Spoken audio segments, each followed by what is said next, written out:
Started.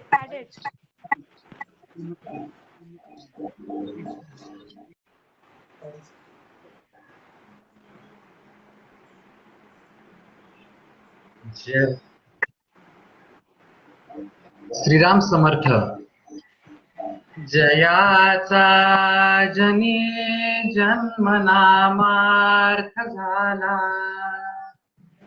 जयाने सदा वासनामात केला. जयाच्या मुखी सर्वदा नाम कीर्ती, नमस्कार या ब्रह्म चैतन्यमूर्ती. तुझी हास्य मुद्रा नयनी दिसू दे, तुझे नाम है प्रेम हृदयी वसू दे. जया वाट चैतन्य ब्रह्मा मिळावे, तिने दत्ता भैयांसी ते स्मरावे. जय जय रघुवीर समर्थ. श्रीराम समर्थ. बी हॅपी टेकनाम या फेसबुक ग्रुपमध्ये गेले 6 दिवसांपासून दत्ता काकांचे, तरुणांचे दत्ता काका ही जी विचारमाला चालली आहे त्यातील आजचं हे 6वं पुष्प. आजच्या कार्यक्रमामध्ये आपल्याला वक्ते म्हणून श्री चैतन्य आळशी हे लाभलेले आहेत आणि कार्यक्रमाची सुरुवात गौरीताई धर्माधिकारी मी अशी त्यांना विनंती करतो की त्यांच्या सुश्राव्य भजनाने कार्यक्रमाची सुरुवात व्हावी आणि नंतर पुढच्या कार्यक्रमाला आपण वळूया.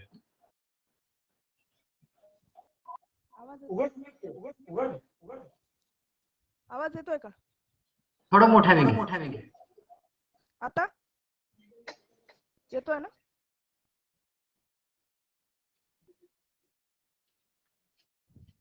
श्री गणेश शंकर सुत गौरी नंदना, श्री गणेश शंकर. नाही येत आवाज नाही येते.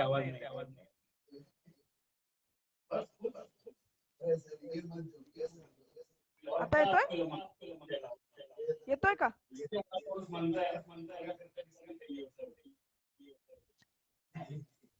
हेडफोन्स काढून घे. आवाज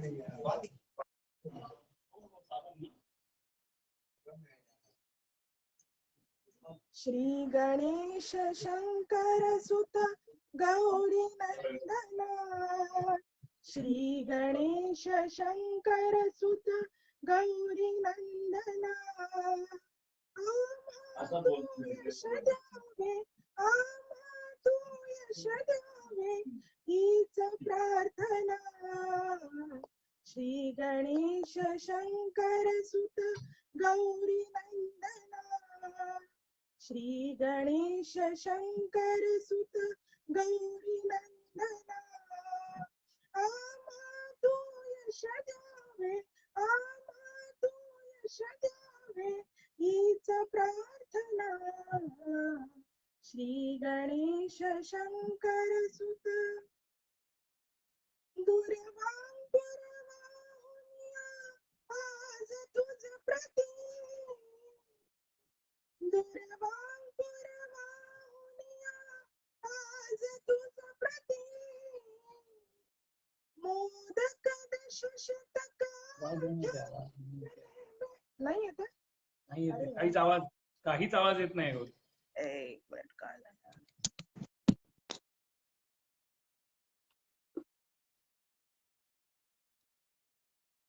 येतोय आवाज? आता येतोय.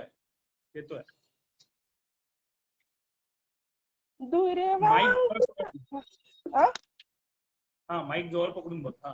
ओके, परत म्हणू पहिलेपासून. श्री गणेश शंकर सुत गौरी नंदना, श्री गणेश शंकर सुत गौरी नंदना.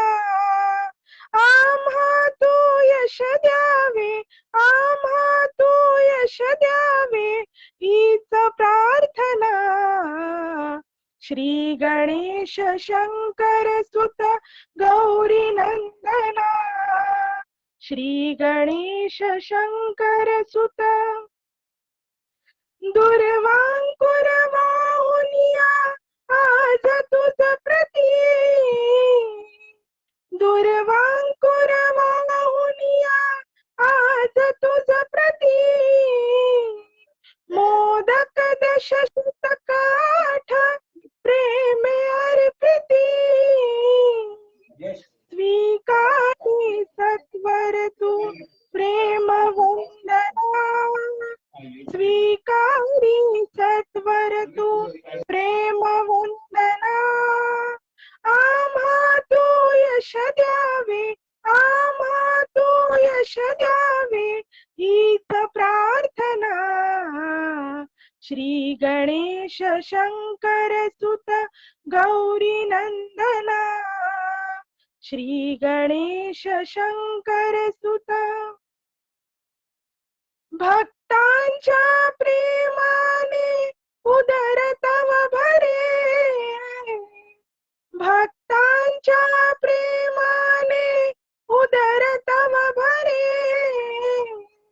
मग परवा मोदकाची नामुळी उरे मग परवा मोदकाची नामुळी उरे देतो मी तव प्रसाद भक्त गणांना देतो मी तव प्रसाद भक्त गणांना आम्हा तू यश द्यावे आम्हा तू यश द्यावे हीच प्रार्थना श्री गणेश शंकर सुत गौरी नंदना श्री गणेश शंकर सुत गौरी नंदना आम्हा तू यश द्यावे आम्हा तू यश द्यावे हीच प्रार्थना श्री गणेश शंकर सुत श्री गणेश शंकर सुत श्री गणेश शंकर सुत गौरी नंदना सद्गुरुनाथ महाराज की जय. धन्यवाद गौरीताई.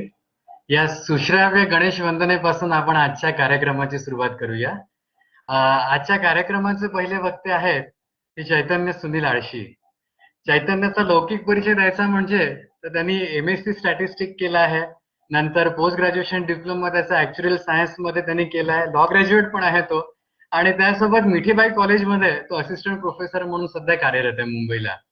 पण सगळ्यात मोठं एक आपल्याला सर्वांना श्रुत असलेलं सोनाटी हे गाव जिथे खूप नाम पेरलं आहे त्या आळशी कुटुंबातला चैतन्य, आणि संपूर्ण कुटुंबानं प्रल्हाद महाराजांच्या सेवेसाठी स्वतःला वाहून घेतलेलं असा आळशी कुटुंबातला, आणि हा सगळा वारसा तो चालवतोय. आणि त्याला जे आलेले अनुभव आहेत किंवा त्याच्या आज आपण तोंडातून ऐकूया की आज दत्ता काकांचं त्यालाही अगदी लहानपणापासून सहवास लाभला आहे. चैतन्य, मी जास्त वेळ न घेता तुला विनंती करतो की यू शुड बिगिन. धन्यवाद. श्रीराम समर्थ. आवाज येतोय माझा नीट? ओंकारने आता सांगितलं की आळशी कुटुंबातला मी सगळ्यात आळशी आहे बरं का. असो, तर ऍक्च्युली आजची जी थीम आहे की तरुणांचे दत्ता काका, तर मला आमच्या मॅथमॅटिकल कन्सेप्ट मध्ये असं वाटतं की दत्ता काका म्हणजे इन्फिनिटी आहे, की ते कुठल्या एका अँगलने आपल्याला बघता येत नाही, आणि always tending towards that concept, अशा प्रकारचे दत्ता काका आहेत. म्हणजे लहान मुलांना ते लहानांच्या नजरेतून दिसतात, तरुणांना तरुणांच्या नजरेतून दिसतात, साधकांना साधकांच्या नजरेतून दिसतात, असे त्यांचे विविध पैलू आहेत. पण मला जे काय थोडंफार लक्षात आलंय किंवा कळलंय त्या एक 5-7 गोष्टी मी तुम्हाला सांगणार आहे. सगळ्यात पहिलं म्हणजे की दत्ता काकांचं अमानित्व काय होतं. एकदा काय झालं की सुशीला आजीला अशी इच्छा झाली की आपल्या सोनाटीत भागवत ठेवावं. मग बाबांची एक पद्धत होती की काही पण करायचं तर ते दत्ता काकांना विचारून करायचं, म्हणून बाबा गेले काकांकडे की आपल्याला एक भागवत करायचंय. त्यावर दत्ता काका काय म्हणाले की सुनील, असे किती परीक्षित राजे तुला मिळणार आहेत की जे 7 दिवसात खरंच स्वतःचा उद्धार करून घेणार आहे. झालंय भागवत, तर आपण आता नवीन आधुनिक युगातला कृष्ण दाखवू म्हणे लोकांना. बरं, मग भावांना त्यात काही कळलं नाही काय म्हणायचंय. मग काका म्हणे आपण काय करू की तुमच्या सोनाटीतल्या ज्या सगळ्या विधवा स्त्रिया आहेत, सगळ्या विधवा स्त्रिया, कन्सेप्ट बघा काकांची, ज्या सगळ्या विधवा स्त्रिया आहेत त्यांना वस्त्रदान करा. आता भागवत करायचं म्हणजे काय की घरातलं धान्य असतं किंवा तो पैसा किंवा ते धान्य शेतकऱ्यांकडे उपलब्ध होतं. मग भागवताचं बजेट बाबांचं होतं, पण वस्त्र म्हटल्यावर सगळं पैशाच्या फॉर्म मध्ये आलं. तिथे धान्याचा काहीच उपयोग नव्हता आणि तेवढा पैसा नव्हता. मग बाबांनी जस्ट हे बोलून दाखवलं.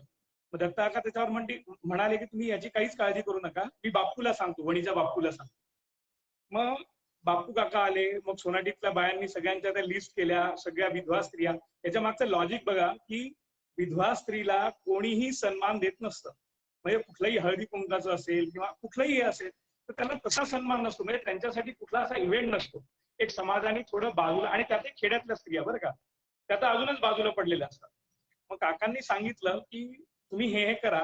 मग त्यात सोनाटीच्या लोकांनी ती लिस्ट तयार केल्या. तर जवळपास 250 ते 300 बाया अशा सोनाटीतल्या होत्या. काही बाया साड्या नेसायच्या, काही लुगडं, काही पातळ. आता लुगडं आणि पातळ मध्ये पण फरक आहे. लुगडं म्हणजे काठापदराचं असतं आणि पातळ म्हणजे प्रिंटेड येतं. तर असे सगळे कॅटेगरी तयार केली आणि माझ्या मते 70-80 हजार त्याचं ते बजेट झालं. आणि बापू काकांनी ते सगळे आणले, साड्या बिड्या आणल्या आणि सोनाटीला विदिन 2 अवर्स, फक्त 2 तासात हा कार्यक्रम उरकला. काय होता कार्यक्रम की सगळ्या विधवा बाया महाराजांच्या समोर आल्या आणि सुशीला आजीच्या हातून त्यांना ते लुगडं पातळ आणि एक खारीक प्रसाद दिल्या गेली. आता यात गंमत बघा, दत्ता काकांचा मास्टर स्ट्रोक काय आहे की इव्हेंट कुठे झाला? सोनाटीला. कोणाच्या घरात? सुनील आळशीच्या घरात. कोणाच्या हातून? सुशीला आळशींच्या हातून. पैसा कोणाचा होता? बापू राजेवणी यांचा होता. दिलं कोणाला? तर ज्या अशा बाया की त्यातल्या काही बाया तर दत्ताकांना ओळखत पण नव्हत्या. म्हणजे काकांनी काय केलं की त्यांना आनंद दिला, एक खारिकेचा प्रसाद दिला आणि त्या दिवशीला त्यांच्या चेहऱ्यावरचा आनंद हा बघण्यासारखा होता. म्हणजे आज आपण जेव्हा प्रत्येक गोष्ट सेल्फीत कन्वर्ट करतो कुठलाही क्षण, तर ते खरंच एक युनिक होतं आणि त्या लोकांच्या डोळ्यातून अश्रू वाहत होते की आपल्याला कोणीतरी, किती वेगळी कन्सेप्ट आहे. झालं ना भागवत, लोकांना आनंद देणं हाच भागवत आहे.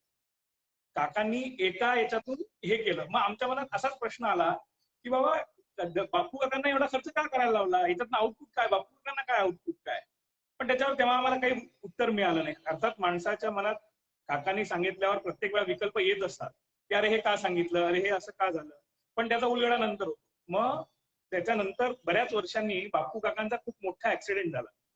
मग तेव्हा सुशीला आजी म्हणाली की अरे दत्ता काकांनी हे वस्त्रदान या व्यक्तीच्या हातून एवढ्यासाठीच करून घेतलं, म्हणजे गुरु तुम्हाला कुठल्या बाजूनी आणि कसे सांभाळतील हे आपल्याला कळत नसतं. काही वेळा आपल्याला वाटतं की अरे हे का करायला सांगितलंय, पण त्याच्यात फार अर्थ असतो.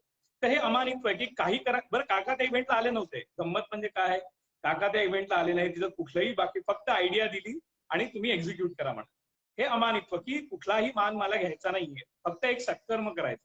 असंच दुसरं एक उदाहरण आहे की आमच्या सोनाटीला एक भागूबाई म्हणून आहे. त्यांचा काकांवर भयंकर विश्वास होता आणि थोडी परिस्थिती नाजूक असते. मुली भरपूर होत्या, हुंडा द्यायला लागायचा. तर एका मुलीच्या लग्नाच्या वेळेस त्यांच्याकडे काहीच नव्हतं आणि लग्न तर करायचंय. मग आता काय करायचं, फक्त काकांसमोर त्या बसल्या. त्यांचे मिस्टर बसले. काका म्हणे तुम्ही काही काळजी करू नका, सगळं व्यवस्थित होईल. काका तिकडेच कलकत्त्याला, इंदोरला जिथे कुठे होते तिथे त्यांनी संत काकांना सांगितलं की तुम्ही यांच्या मुलीसाठी 30,000 रुपये पाठवा. आणि आपले बुलढाण्याचे मेहुणकर काका काकू आहेत, त्यांना सांगितलं की तुम्ही त्या मुलीचं कन्यादान करा. त्यांनी पण तिला सोन्याचं काहीतरी दिलं. ह्याच्यातनं अजून काय म्हणायचं की काका प्रत्येकाला याच्यात सामावून घेऊन त्याच्यासाठी काहीतरी पॉझिटिव्ह करायचे आणि त्याचं क्रेडिट स्वतःकडे घेत नव्हतं. ज्याला जे जमतं, ज्याला जे करता येतं ते त्याला सांगायचं आणि त्याच्याकडनं ते करून घ्यायचं. तर हे काकांचा, आणि स्वतः कुठेच पिक्चरमध्ये नाही यायचं. दुसरी गोष्ट अशी की 7 एप्रिल 1994 ला काकांनी संकल्प सोडला. तो संकल्प गावोगावच्या लोकांनी येऊन जपसंकल्प पूर्ण केला आणि मार्च 1995 मध्ये त्याचा सहाकार झाला. तर सहाकारात खूप मोठा यज्ञ असतो. तो बाबूराव काळे, मला वाटतं त्यांचं जे मावसे होते दत्ताकांचे, त्यांच्याकडे ते याज्ञिकी होतं आणि त्यांनी तो करवून घेतला. तेव्हाही काका नव्हते. त्याच्यानंतर 24 जानेवारी 1996 ला सामूहिक मुंजी झाल्या सोनाटीला. बऱ्याच जणांच्या मुंजी झाल्या, त्याच्यात माझी पण मुंजी झाली. त्यावेळेस काकांनी स्पेसिफिकली सांगितलं होतं की अशा गोष्टींवर आपल्याला खर्च करायचा नाहीये की ज्या काही उपयोगाच्या नाहीये. म्हणून काकांनी सांगितलं की फोटोग्राफर लावायचा नाही. आता काही जण जे मुंजीवाले होते ते बिचारे कॅमेरा घेऊन आले. आमचा चिन्मय होता किंवा बुलढाण्याचे कविश्वर जे कोणी होते त्यात कॅमेरा घेऊन आले, त्यांनी 2 रोल अख्खे काढले, पण जेव्हा धुवून पाहिले तेव्हा एकही फोटो आला नाही. म्हणजे आज रोजी जर कोणी विचारलं की एक फोटो आहे का तुमच्याकडे, एकही नाही. ना त्या वस्त्रदानाचा आहे, ना सहाकाराचा आहे, ना म्हणजे याच्यात काकांनी आपल्याला शिकवलेलं अमानित्व आहे की कुठल्याही गोष्टीचं क्रेडिट आपण घ्यायचं नाही, चांगलं काम करायचं आणि बाजूला पाहिजे. त्याच्यानंतर दुसरं काकांचं अपरिग्रहत्व. आता मी जेव्हा नोकरीला लागलो तेव्हा मला काय वाटतं किंवा आपल्या सगळ्यांना सामान्यपणे काय वाटतं, आपलं एक घर असावं, आपली गाडी असावी, अमुक टमुक असावं आपण, आणि त्याच्यासाठी आपण आपलं सगळं आयुष्य खपत असतो. काका झोनल मॅनेजर म्हणून रिटायर झाले. मग मी जेव्हा असं एक जस्ट बघतो की यांना काय अशक्य होतं, यांना आरामात एक बंगला तर आरामात घेता आला असता, एक जागा, लोक तयारही होते 5-7 एकर जमीन देऊन त्यांचं एखादं भव्य स्मारक करायला पण तयारी होती लोकांची, पण काकांनी ते करू दिलं नाही. मग एवढा पैसा केला काय काकांनी? मग काकांनी हा जो जे काय केलंय ते सगळं सत्कर्मात त्यांनी वाहून घेतलं. सगळं स्वतःजवळ काहीच ठेवलं नाही. कपडे जरी आले तात्पुरते, ते म्हणजे इतर लोकांना त्याची कल्पना आहे की प्रसाद म्हणून कोणाला हे दे, आलेली शाल दे, कुठलं कापड दे, त्यामुळे कायम ते देत राहील कुठल्या ना कुठल्या प्रकारात, असे देत राहिले. याच्यातच अजून एक गंमत अशी की देण्याबद्दल, की काकांनी माझ्या मते जेव्हा सगळे लोक त्यांच्याकडे यायचे तेव्हा काही ना काही हिडन अजेंडा असायचा की मला हे हवंय, मला ते हवंय, माझ्या संसारात हे झालं पाहिजे, माझं शिक्षण झालं पाहिजे. माझं डायरेक्ट जरी बोलत नसतो तरी कुठे ना कुठे तो अजेंडा असायचा. पण काकांनी काय केलं, त्या अजेंड्याला तात्पुरतं का होईना फुलफिल करून मग रामनामाकडे लावलं, आणि मग हळूहळू हळूहळू ती मागायची इच्छाच त्या माणसाची कमी झाली. तर हा त्यातला एक प्रकार आहे काकांचा. तिसरं मला अजून जाणवतं की काकांची सहजता आणि कुठल्याही परिस्थितीत जुळवून घेण्याची विलक्षण होती. तर याचा अनुभव मला कसा आला की काका नागपूरला होते. नागपूरला काका त्यांचे जे मोठे भाऊ आहेत त्यांच्याकडे असायचे, आणि बुधवार गुरुवारी काहीतरी तिथे भजन चालायचं. तर मी त्यावेळेस मी नागपूरला शिकायला होतो, MSc करत होतो. मी काकांकडे दर्शनाला जायचो. तर एक दिवस काय झालं, मी दुपारी दर्शनाला गेलो आणि काका मागच्या खोलीत असायचे. असं आत एंट्री असायची, एंट्री केल्यावर एक हॉल होता, आणि हॉल नंतर आत जाऊन काकांची खोली होती, म्हणजे आतल्या साईडला होती. मग आत गेलो, काका एकटे बसलेले होते. मग तिथे गेलो, नमस्कार केला आणि निघायचं, कारण मला काकांची प्रचंड भीती वाटायची. म्हणजे ओंकार, अमृता, गौरी किंवा इव्हन किरण हे जे काकांशी बोलत होते ना, तसं मी कधीच बोलू शकलो नाही.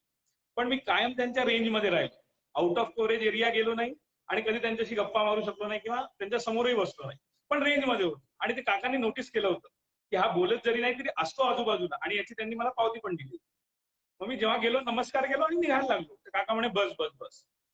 मग त्यांच्या समोर ती खुर्ची होती, तिथे बसायला लावलं, आणि मला अकवर्ड झालं त्यांच्या समोर बसायचं. बस बस बस म्हणे. मला माहिती म्हणे तुम्ही प्रल्हाद महाराजांचे अनुग्रहित आहात, तुम्ही गुरु समोर बसत नाही, पण मी सांगतो तुम्ही बसा म्हणे. असं थोडं उपहासात्मक म्हण किंवा असं असं त्यांनी ते केलं. आणि त्यांच्या बाजूला एक कपाट होतं, ते कपाट उघडलं. तर ते कपाट उघडल्यावर त्यात गंमत काय होती माहितीये का, सगळे हल्दीरामचे प्रोडक्ट्स होते.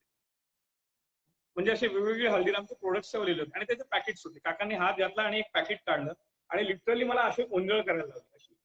आणि त्या ओंजळीत त्यांनी ते पाकिट जे काय त्याच्यात होतं, आता मला एक्झॅक्ट त्यातलं हे नाही आठवते, पण ते आलं आणि असंच खा म्हणे, तू असंच खा म्हणे, हा प्रसाद आहे म्हणे, खा म्हणे. मग असंच खाल्ला. मग तिथे पाणी होतं, ते पाणी दिलं, पिलं मी. काकांनी पाणी दिलं, मी पिलं. काका म्हणे तुला कळलं का म्हणे मी असं का केलं? म्हटलं का? तर म्हणे तिथे म्हातारे लोक आहेत सगळे, म्हणजे त्या आजी होत्या किंवा काका होते, सगळे म्हातारे होते, तर त्यांना ताटल्या घासायला जास्त पडू नये किंवा त्यांना त्रास होऊ नये, आपल्या कुठल्याही कृत्याचा त्या लोकांना त्रास होऊ नये म्हणून काकांनी केलेली कृती होती. म्हणजे काकांना शक्य नव्हतं का इथं कोणाकडे तरी जाऊन राहून शकत होते किंवा तिथे लोक तयारी होते, पण काका असेल त्या परिस्थितीत जुळून घेत आणि त्यांना जे पाहिजे किंवा त्यांना जे आध्यात्मिक करून घ्यायचंय ते करून देत असत. तर ही त्यांचा म्हणजे पुष्कळ ह्याच्यातलं हे की सहजता ठेवायची, कुठल्याही गोष्टीत सहजता ठेवायची. आणि मला आठवतं नागपूरलाच काकांनी एकदा संत काकांना सांगितलं होतं की संत याला चिवडा आणा, हा शेतकऱ्याचा मुलगा आहे, याला की नाही असा कापून व्यवस्थित कांदा नाही द्यायचा, असा ठेचून कांदा द्यायचा, हा शेतकऱ्याचा आहे. म्हणजे अशा छोट्या गोष्टीत ते काहीतरी वेगळं तुम्हाला लक्षात राहील असं करायचं. त्यानंतर काकांनी अजून एक गोष्ट छान शिकवली की परमार्थ हा जगण्यासाठीच आहे. कसा? एकदा असंच काका नागपूरला होते, तो संत काकांनी मला फोन केला की अरे दत्ता काकांनी तुझी आठवण काढली. अरे बाप रे, असा फोन आला संत काकांचा की दत्ता काकांनी आठवण काढली आमची, कॉलर टाईट. अरे वा. मग मी गेलो, तिथे गेलो, काकांना नमस्कार केला. काका म्हणे चैतन्य तुला आठवतं का म्हणे आपण बुलढाण्याला किती मजा करत, कारण त्यावेळेस बुलढाण्याला जेव्हा दत्ता काका इंदोर किंवा कलकत्त्याहून यायचे ना, तो खरंच गोल्डन पिरियड होता. माई काकांचं घर भाडा किंवा सगळं सगळं. तो म्हणे आपण कसं सगळ्यांकडे जायचो, तिथे गोड धोड खायचो, तुम्ही सगळे सोबत यायचे म्हणे, लोक मला द्यायचे पण तुम्ही पण यायचे आणि तुम्ही पण खायचे म्हणे. म्हटलं हो काका. म्हणजे जगताप काकांच्या शेतावर उसाचा रस प्यायला असो, असं बरेच किस्से आहेत की ते हो काका, पण याचा इथे काय म्हणजे बरं ठीक आहे, मग पुढे काय? ते म्हणे काका म्हणाले अरे तसंच काय म्हणे, सध्या त्या संगमनेरकर काकू आहेत म्हणे, त्या त्यावेळेस ऍडमिट होत्या दवाखान्यात. तर म्हणे त्यांच्याकडे तुला रात्री जायचं, जसं तू माझ्या आनंदात सहभागी होतो की नाही, तसं मी जी जबाबदारी घेतोय त्यात तू पण सहभागी हो. तर मी दिवसभर बसेल म्हणे आणि तू रात्री जा. आणि लिटरली काका दिवसभर त्या काकू जेव्हा दवाखान्यात ऍडमिट होत्या ना, तेव्हा दिवसभर काका बाहेर बसलेले असायचे आणि रात्री त्यांचा एक पुतण्या किंवा कोणीतरी होता पाठक म्हणून तिथला, तो त्यांच्या जवळ असायचा आणि बाहेरच्या कॉरिडॉरला झोपलेला असायचा. काकांनी काय शिकवलं याच्यातनं की तुम्ही आनंद शेअर करता तशी जबाबदारी पण शेअर करा. तसं तुम्ही तुमचं दाखवा. म्हणजे पूर्णाची पोळी आहे म्हणून त्याच्याकडे जायचं आणि एखादी गोष्ट त्याच्याकडे ऍडव्हर्स असेल की नाही मला जमत नाही हे करायचं. म्हणजे परमार्थ हा जगण्यासाठी आहे की त्याच्या अडीअडचणीलाही तुम्ही गेलं पाहिजे. म्हणजे ह्या इतक्या छोट्या गोष्टी पण कशा तऱ्हेने असं डायरेक्ट जरी म्हटले असते की जा तू झोपायला, तुम्ही नाही म्हटलं नसतं, पण त्यांनी ते एकच गोष्ट इतकी मनावर खोल रुजवली की याच्या पुढे दुसऱ्याने जरी म्हटलं. म्हणजे बापू काकांच्या वेळेस आम्हाला आठवतं दर्शनदादा देशपांडे म्हणून होता, त्याला काकांनी सांगितलं होतं की अरे तू जात जा जरा यांच्याकडे. काका काय करायचंय की या सगळ्या सामाजिक घटकांना एकत्र करून अध्यात्माचं गुंफण तयार करून इतके प्रेमाचे संबंध तयार करायचे ना की आपण त्याचा विचारही करू शकत. आणि मी पहिल्यापासून जरा विचित्रच म्युझिकल म्हटलं तरी हरकत नाही, रागीटही आहे किंवा बरेच काय गोष्टी आहेत. पण असो, त्या काकांनी जो सहवास दिला, म्हणजे मी बुलढाण्याला जेव्हा शिकायला होतो तेव्हा दत्ता बुलढाण्याला राहायला होते. मी जेव्हा नागपूरला शिकायला होतो तेव्हा कर्मधर्म संयोगाने दत्ता नागपूरला राहायला होते. मी जेव्हा जळगावला शिकायला होतो तेव्हा पुन्हा दत्ता बुलढाण्याला होते. म्हणजे काकांची आणि माझी दर 2 महिन्यातनं कमीत कमी, म्हणजे नागपूरला तर भजनाला आम्ही जातच होतो, बुलढाण्यालाही जात होतो, पण असं प्रत्येक वेळा काकांशी बोलणं काहीच नाही. म्हणजे तुम्ही असं म्हणाल की तुझा आणि त्यांचा काही संवाद आहे का, तर फार क्वचित संवाद आहे. पण जे काय सांगितलं ते या प्रकारे काकांनी हे केलंय. असंच नागपूरला असताना एकदा पुन्हा संत काकांचा फोन आला की दत्ता काका तुझी आठवण काढत होते. मग मी पुन्हा गेलो त्यांच्याकडे. मग तेव्हा ते मला वाटतं बोरकर म्हणून, ओंकार बरोबर बोरकर आहे ना ते काकांचे मोठे जावई, बापू काकांचे जावई ते, बोरीकर. हा बोरीकर. हा, तर ते काका दत्ता काका त्यांच्या घरी होते. मग मी माझी बाईक तेव्हा होती, बाईक घेऊन त्यांच्याकडे गेलो. कशाला बोलवलंय काय, काकांचं शेवटपर्यंत काही सांगायचं नाही. काही जर गुगली असेल, रादर त्यांच्या गुगल्याच जास्त होत्या. मग मी गेलो, तिथे बसलो, तर काका म्हणाले की अरे चैतन्य, त्या तुझ्या पितळे आजी म्हणे दवाखान्यात ऍडमिट आहेत. म्हटलं हो. म्हणे आपल्याला त्यांना भेटायला जायचंय. आता मला सांगा, नागपुरात काकांजवळ 1760 कार अवेलेबल होत्या. कोणालाही म्हटलं असतं तर कोणी त्यांना घेऊन गेलं असतं. पण काका काय म्हणे, मला तुझ्या बाईकवर बसून यायचं. आता माझी पंचायत आली की काकांना आहे बाईकवर, बरं ठीक आहे. आणि काय त्यांची म्हणजे त्याला एक्सप्रेस नाही करतायत. काकांच्या पायावर कोणीतरी माझ्या मते गरम पाणी टाकलं होतं पाय धुताना आणि त्याचे ते फोड झाले होते. त्यामुळे काकांना पाय सुजला होता आणि चप्पल घालता येत नव्हती तेव्हा. तर काका बिना चपलेचे माझ्या गाडीवर बसले आणि मी आणि ते जवळपास असंच उन्हाळ्याचेच दिवस असतील, पण 10-11 वाजता काका माझ्यासोबत गाडीवर बसून दवाखान्यात आले. दवाखान्यात जेव्हा आम्ही भेटायला गेलो तेव्हा त्या आजी होत्या आणि तिथे राजू किते म्हणजे त्यांचा मुलगा माझे मामा बसले होते. हे 2च व्यक्ती होते आणि काकांना यांनाच भेटायचं होतं. काकाला अजून तिसऱ्या माणसाला भेटायचंच नव्हतं. तर बरोबर तेच व्यक्ती होते. कुठलंही प्लॅनिंग नव्हतं, मी पण सांगितलेलं नव्हतं घरी, कारण मलाच माहित नव्हतं. काका त्यांना भेटले, त्यांचं समाधान केलं, त्यांना आलिंगन दिलं, सांत्वन केलं, पुन्हा गाडीवर बसले आणि वापस घरी चालले. आता मला सांगा, उन्हाळ्यात पायात चप्पल नसताना गाडीवर बसून ही व्यक्ती एखाद्याचं सांत्वन करायला जाते. याच्यात आपण काय शिकायला हवं? म्हणजे देह त्यांनी पण कष्टवला आहे स्वतःचा. बरं, त्यातनं तसं म्हणाल तर कोणत्या म्हणजे काकांच्या कुठल्याच कृतीतनं मला जेव्हा मी असं पाहतो की त्यांना काय आउटपुट मिळालं, त्यांचा काय फायदा असेल त्याच्यात. म्हणजे मी जेव्हा एखादी गोष्ट करतो तेव्हा मी पहिले पाहतो की माझा काय फायदा आहे, मला काय मिळणार आहे याच्यात. पण काकांनी अशा कितीतरी गोष्टी केल्या आहेत की त्याचा त्यांना फक्त त्यांचं प्रेम, कोणावरती पण त्यांचं प्रेम आणि मनापासून प्रेम की की आणि हे पाहिल्यामुळे मग काय झालं की अरे आपण जेव्हा एखाद्यासाठी करतो की आपल्यापेक्षा जास्त लोक करणार आहे आणि तेही मन लावून करणारे, शरीर झिजवून करणारे. मग हे काकांनी स्वतःच्या कृतीतून नकळत दाखवून दिलं. त्याच्यानंतर तसं म्हणायचं ना तर काकांचा आणि माझा खरंच संवाद नाही किंवा मी कधी बसलोय नाही. मला बरेच जण गायत्री कौर सारख्या रागवायच्या की अरे तू त्यांच्याजवळ बसत नाही, तू काय म्हणलं. नाही जमत, मला जमतच नाही, पहिल्यापासून नाही जमत आहे ना, आता अजूनही जमत. पण काकांनी सांभाळलं खूप. काय झालं की 93-93चीच गोष्ट असेल कदाचित. माई काकांचा जुना वाडा होता, तर तेव्हा आई आम्हाला घेऊन जायची त्या वाड्यामध्ये आणि मला प्रचंड तो वाडा आवडायचा. म्हणजे जेव्हा तो वाडा विकला तेव्हा सगळ्यात जास्त दुःख माझ्या मते मला झालं असेल की तो वाडा इतका कसा काय केला आपला.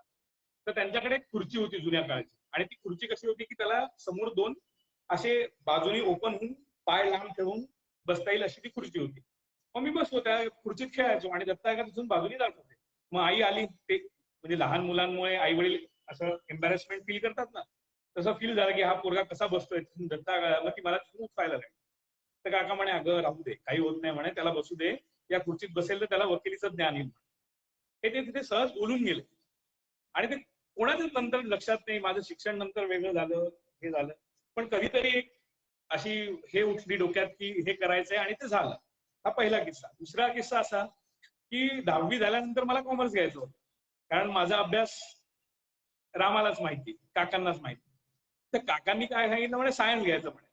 आता सायन्स घ्यायचं, करायचं कॉमर्स, इंग्लिशचं पण काही फारसं बेस नाही. घेतलं. 12वी झाली. 12वी झाल्यानंतर मग पुन्हा काकांना, माझ्याकडे एक माझ्या बाबांच्या आशीर्वादाने किंवा कृपेने एक फार छान गोष्ट होती की कुठलंही काम करायचं, कुठलंही, म्हणजे मला गाडी घ्यायचं असो, शिक्षणाचं असो, कुठे जाण्याचं असो, तर बाबा काकांच्या कानावर घालायचे आणि काका जे म्हणतील ते मग करायला लावायचं. म्हणजे कंपल्सरीली ते म्हटले तर, म्हणजे जसं गाडी जेव्हा मला घ्यायची होती 2005 मध्ये, तेव्हा काकांना विचारलं की याला बाईक घेऊन द्यायची का.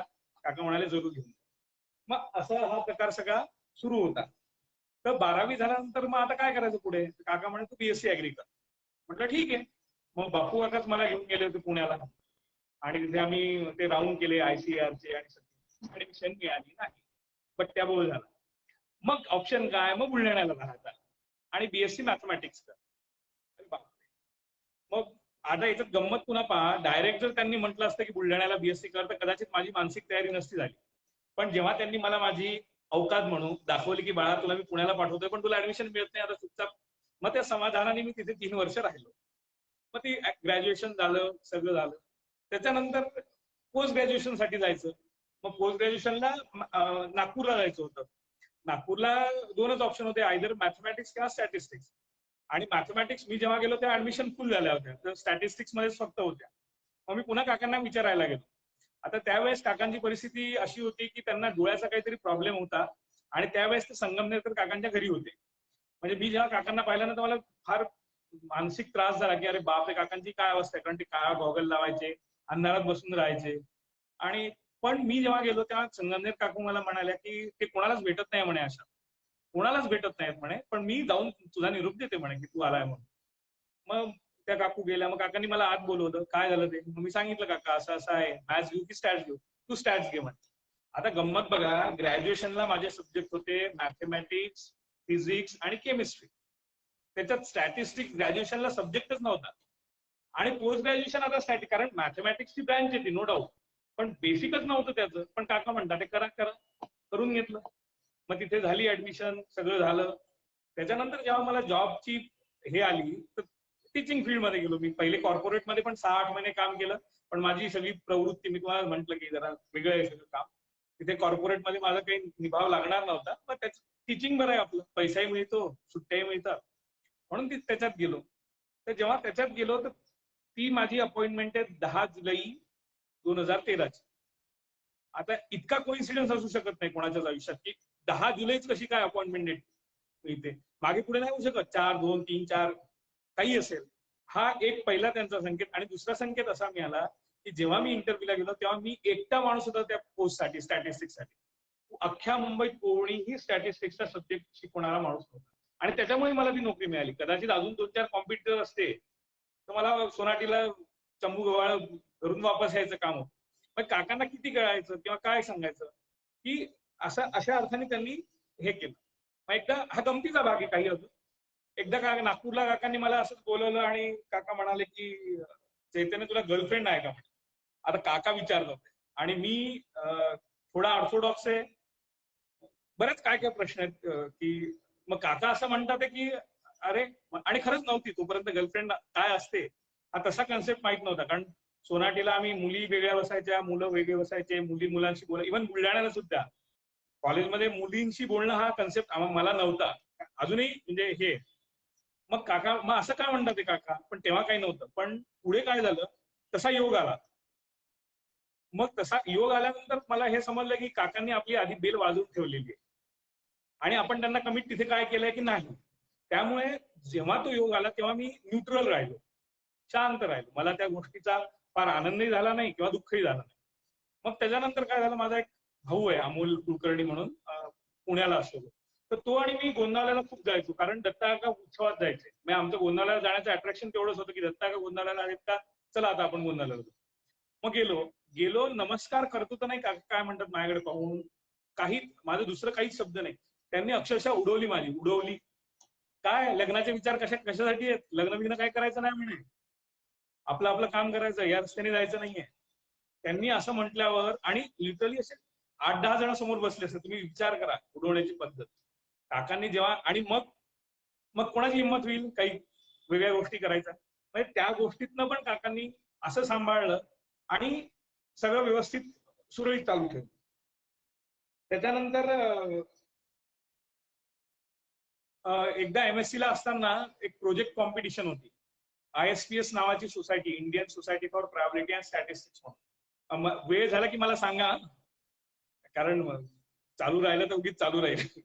तर ISPS नावाची सोसायटी आहे आणि त्यांचा एक प्रोजेक्ट कॉम्पिटिशन होती. आणि आमच्या कॉलेजनी, म्हणजे आमच्या MSc टीमनी त्याच्यात पार्टिसिपेट केलं होतं. आणि आम्हाला कॉल आला होता की तुमचा प्रोजेक्ट 3rd नंबरला सिलेक्ट झालाय, तो प्रेझेंट करायसाठी तुम्हाला तिरुपतीला यायचंय. आणि फक्त 2 लोकांना स्पॉन्सरशिप होती, 2च लोकांनी यायचंय आणि 2च जायचंय. मग मी काकांकडे गेलो आणि सांगितलं की काका असं असं झालंय, पण आम्ही 6 जण आहे आणि मी तर कम्पॅरेटिव्हली रँकिंग माझी लोअर असेल, कारण मला नाही वाटत.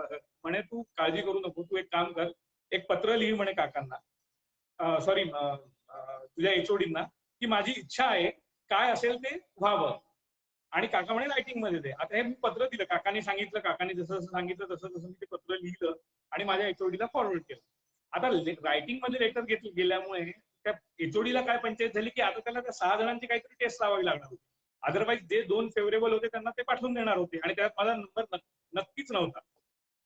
मग त्यांनी एक कॉम्पिटिशन लावली कॉलेजमध्ये की प्रत्येकाने प्रेझेंट करायचं. मग प्रत्येकाने प्रेझेंट करण्यामध्ये काय झालं की 6 जण होतो, तर 6 जणांमध्ये 3 मुली आणि 3 मुलं होती. तर 2 मुली ऑलरेडी कटल्या, कारण त्यांच्या आई वडिलांनी सांगितलं की तुम्हाला जाता येणार नाही. एक मुलगी होती आणि आम्ही 3 मुलं होतो. आमच्या 4 जणांचे प्रेझेंटेशन झाले आणि सगळी ती टीम बसली, म्हणजे आमचे HOD, इतर सगळे प्रोफेसर सगळे बसले. आणि त्यांनी मग एक कुमार नायडू म्हणून मुलगा होता, कारण त्याचं सब्जेक्ट नॉलेज खूप जबरदस्त स्ट्रॉंग होतं. आणि माझं प्रेझेंटेशन त्यावेळेस त्यांना ठीक वाटलं, खरं खोटं राम जाणे, पण त्यांना ठीक वाटलं म्हणून त्यांनी आमच्या दोघांना सिलेक्ट केलं. मग काकांना सांगायला गेलो पुन्हा की काका असं असं झालं. मग तेव्हा थोडी खंत होती की यार आता तिरुपतीला जायचं, ते स्पॉन्सर होतं पण ते पैसे नंतर मिळणार होते. आणि मग काका मला काय म्हणाले, चैतन्य तुझी कोणती दशा आहे म्हणे. म्हटलं विद्यार्थी दशा आहे. तर म्हणे विद्यार्थी दशात मुळीच पैसा नको, तुमच्या हातात पैसा नको म्हणे. विद्यार्थीचा अर्थ काय म्हणे, ज्याच्यासाठी अर्थ ही फक्त विद्या आहे किंवा ज्याला अर्थ म्हणून विद्या कमवायची ती ही अवस्था आहे म्हणे. तुला पैसा नकोच आहे म्हणे, त्याची खंत बाळगू नको. आणि मग असं बोलले आणि त्याच्यानंतर काय म्हणे, अहो संत याला जरा 5,000 रुपये द्या बरं म्हणे. काकांनी मला त्यावेळेस 5,000, म्हणजे आजचे नक्कीच ते खूप मोठी अमाऊंट असेल ना, ही 2007 मधली गोष्ट आहे. मग संत काकांनी मला 5,000 रुपये दिले आणि मग त्यांनी सांगितलं की आता या 5,000 काय काय खरेदी करायचं. 2 पॅन्ट घ्यायच्या, 2 शर्ट घ्यायचे, 1 बूट घ्यायचा, 1 टाय घ्यायचा, परफ्यूम घ्यायचा, रुमाल घ्यायचे, व्हाईटवाले घ्यायचे, सगळं काकांनी ते सांगितलं. मग तिथे गेल्यावर कसं प्रेझेंट करायचं, काय करायचं. तेव्हा चांगल्यापैकी इंटरॅक्शन झालं काकांचं आणि काकांनी सगळं सांगितलं. ते अर्थात मी ते लिहून घेतलंच नाही सवयीप्रमाणे, पण सांगितलं आणि लक्षात ठेवलं. गेलो तिथे प्रेझेंट केलं आणि आम्ही लिटरली सांगतो कॅज्युअली गेलो होतो. आम्हाला आमच्यावर इतका विश्वास होता स्वतःवर की आपल्याला नंबर येणार नाही. 101% माहित होतं, कारण तिथे समोरची एक टीम होती बेंगलोरची आणि एक टीम होती पुण्याची. आम्ही या मेंटॅलिटीने गेलो. पण जेव्हा प्रेझेंट केलं सगळं झालं तर आम्हाला जॉईंटली फर्स्ट प्राइज मिळालं, पुण्याचं आणि आम्हाला. अनबिलिव्हेबल होतं. आणि त्यात मग तिरुपतीचं दर्शन झालं, सगळं हे झालं. मग बाबांनी काकांना फोन केला की काका तुम्ही पास झाले म्हणे, आमच्या बाबांचं बोलणं, तुम्ही पास झाले म्हणे. काका म्हणे हो मला माहिती होतं म्हणे मी पास होणारच आहे म्हणे आणि याच्या पुढेही असंच पास होत राहील. म्हणजे काकांनी अशा छोट्या गोष्टीतनं तुम्हाला एक वेगळं एक्सपोजर दिलं, ते दाखवलं. जेव्हा आपली कुवत नसते पण काका काही गोष्टी सांगतात तेव्हा आपल्यात खूप ट्रान्सफॉर्मेशन होतं आणि आपण तिथपर्यंत पोहोचतो. तर हा एक काकांचा हे आहे. आणि आता शेवटची गोष्ट सांगतो की राणीताई काल म्हणाली की आम्हाला जड गेलं की काका सगळ्यांचे आहेत हे पचवायला. तर ते तुलाच नाही, ते सगळ्यांनाच जड गेलं. कारण काकांची कॉकटेल थिअरी होती. मग काका काय करायचे म्हणजे मला तरी तो अनुभव आहे की काही वेळा इतकी प्रशंसा करायची की बस अरे बस काका आपलेच आपलेच, आणि काही वेळा काय करायचंय की पूर्ण दुर्लक्ष करायचं. इतकं दुर्लक्ष की तू तिथे आहे की नाही, तुला मी गेलंच नाही, इतक्या याचं ते दुर्लक्ष असायचं. मग पहिले ते मनाला फार वाईट वाटायचं की असं का होतं, असं का यायचं. पण त्याचा आध्यात्मिक लेवलला आपण जेव्हा विचार करतो तेव्हा आज आज अर्थ पडतो किंवा त्यांनी केलेलं खरंच कळतं की काकाने तुम्हाला एकदा दिलंय ना, मग प्रत्येक वेळा एक आंबा छान तुम्हाला दिलाय की याची चव पहा आणि ती चव तुम्हाला कळली, मग प्रत्येक वेळा तुम्ही तीच चव मागायला जाणार का. तुम्हाला कळलंय ना, आता कळल्यानंतर स्वतः आचरणात आणा. त्यामुळे काकांनी अशा गोष्टी केलेल्या आहेत की तुम्हाला सांगून दिलंय, तुम्हाला सांगितलंय आणि त्याच्यानंतर तुमची जबाबदारी आहे त्याच्यात पुढे जायचं. याच्या अनुसरून एक किस्सा आहे की काका पहिले 94, 95, 96 या 2-3 वर्षात दरवर्षी सोनाटीला आले, पण त्याच्यानंतर बरेच वर्ष आले नाही. आणि त्यांनी प्रत्येक ठिकाणी माझ्या मते इंदोरला पण ते पहिले 12 वर्ष होते आणि नंतर 12 वर्ष पुन्हा इंदोरला गेलेच नाही, बऱ्याच काळानंतर गेले. असं ते त्यांचं हे होतं. ते एकदा काय झालं की त्यांना माहूरला जायचं होतं. बुलढाण्याहून ते गेले बरं का, बुलढाण्याला होते. मी बुलढाण्याला राहत असून मला पत्ता नव्हता यांच्या प्रोग्रामचा. ते कधी गेले काय गेले काही कळलं नाही. पण ते जाताना आणि सोनाटीहूनच जायचं होतं त्यांना, कारण तो रस्ता शॉर्टेस्ट आहे. मग हे मेहकरला आले आणि मेहकरला आमच्या सोनाटीचा एक गाडीवान आहे, म्हणजे ज्याला आपण पोते वाहून देणारं वाहतूक असते की नाही, तो तिथे उभा होता आणि त्यांनी काकांना पाहिलं आणि ओळखलं. कारण दत्ता काका जेव्हा सोनाटीला आले ना तेव्हा प्रत्येक घरोघरी हिंडले, त्या प्रत्येकाच्या झोपड्यांमध्ये गेले, तिथला काळा चहा पिलाय, तिथल्या लोकांशी संवाद साधलाय. काकाने ते पण केलंय. तर त्याला ते ओळखू आले. मग त्यांनी लगेच बाबांना फोन केला की काका दत्ता काका येऊन राहिले म्हणे आपल्या सोनाटीला. आता या लोकांचा भ्रम झाला की खरंच सोनाटीला येतात, तिथून निघाले आणि मेहकरला येतात. मग काही जण बस स्टँडवर गेले, तिथे गाडी दिसते आणि काकांनाही दिसतात की 8-10 लोक तिथे आलेले आहेत म्हणून. काकांनी त्या तिथल्या गाडीतल्या माणसाला काय सांगितलं, इथं थांबायचं नाही, चल पुढे चल म्हणे, बिलकुल थांबायचं नाही सोनाटी. ते निघाले. आता सोनाटीचे पोरं आमचे येडेच नाही म्हणले तरी त्यांनी पण त्या बाईकला किक मारली आणि त्यांच्या मागे ते जात राहिले. तर ते जवळपास पुढचं गाव महागावपर्यंत गेले, बरं का. सोनाटीत थांबलेच नाही. 3-4 किलोमीटर पुढे जाऊन थांबले. काय त्यांना एकदा कळलं की हे पोरं आता मागे कुठपर्यंत येऊ शकतात, जोपर्यंत त्यांच्या गाडीत पेट्रोल आहे तोपर्यंत हे मागे येतील. म्हणून त्यांनी महागावला गाडी थांबवली, उतरले. तिथले जे 3-4 जण मागे होते त्यांना दर्शन करू दिलं आणि त्यांना सांगितलं की मला जरा घाई आहे. आता मला खरं सांगा, असा जर विचार केला अर्ध्या तासाने काय फरक पडत होता किंवा एका दिवसाने काय. गावातून तुम्ही जाताय, गावातून असंही नाही की मेहकरवरून गेले, सोनाटीच्या बस स्टँडवर जाताय, पण काकांची थेरी होती तुम्हाला एकदा दिलं ना मग तुम्ही त्याच्याशी समाधानी राहा आणि नंतर हे असेल ते करा. त्याच्यानंतर काय झालं की काकांनी एकदा अजून माझी गंमत केली की काका मला बुलढाण्याला असताना मला काका म्हणाले होते की चैतन्य तू की नाही नाटकी नमस्कार करत जाऊ नको म्हणे. माझी पहिल्यापासून सवय अशी आहे की मला मनातून ज्याला नमस्कार करा वाटतो ना त्यालाच मी नमस्कार करतो. सगळे करतात म्हणून मी करत नव्हतो.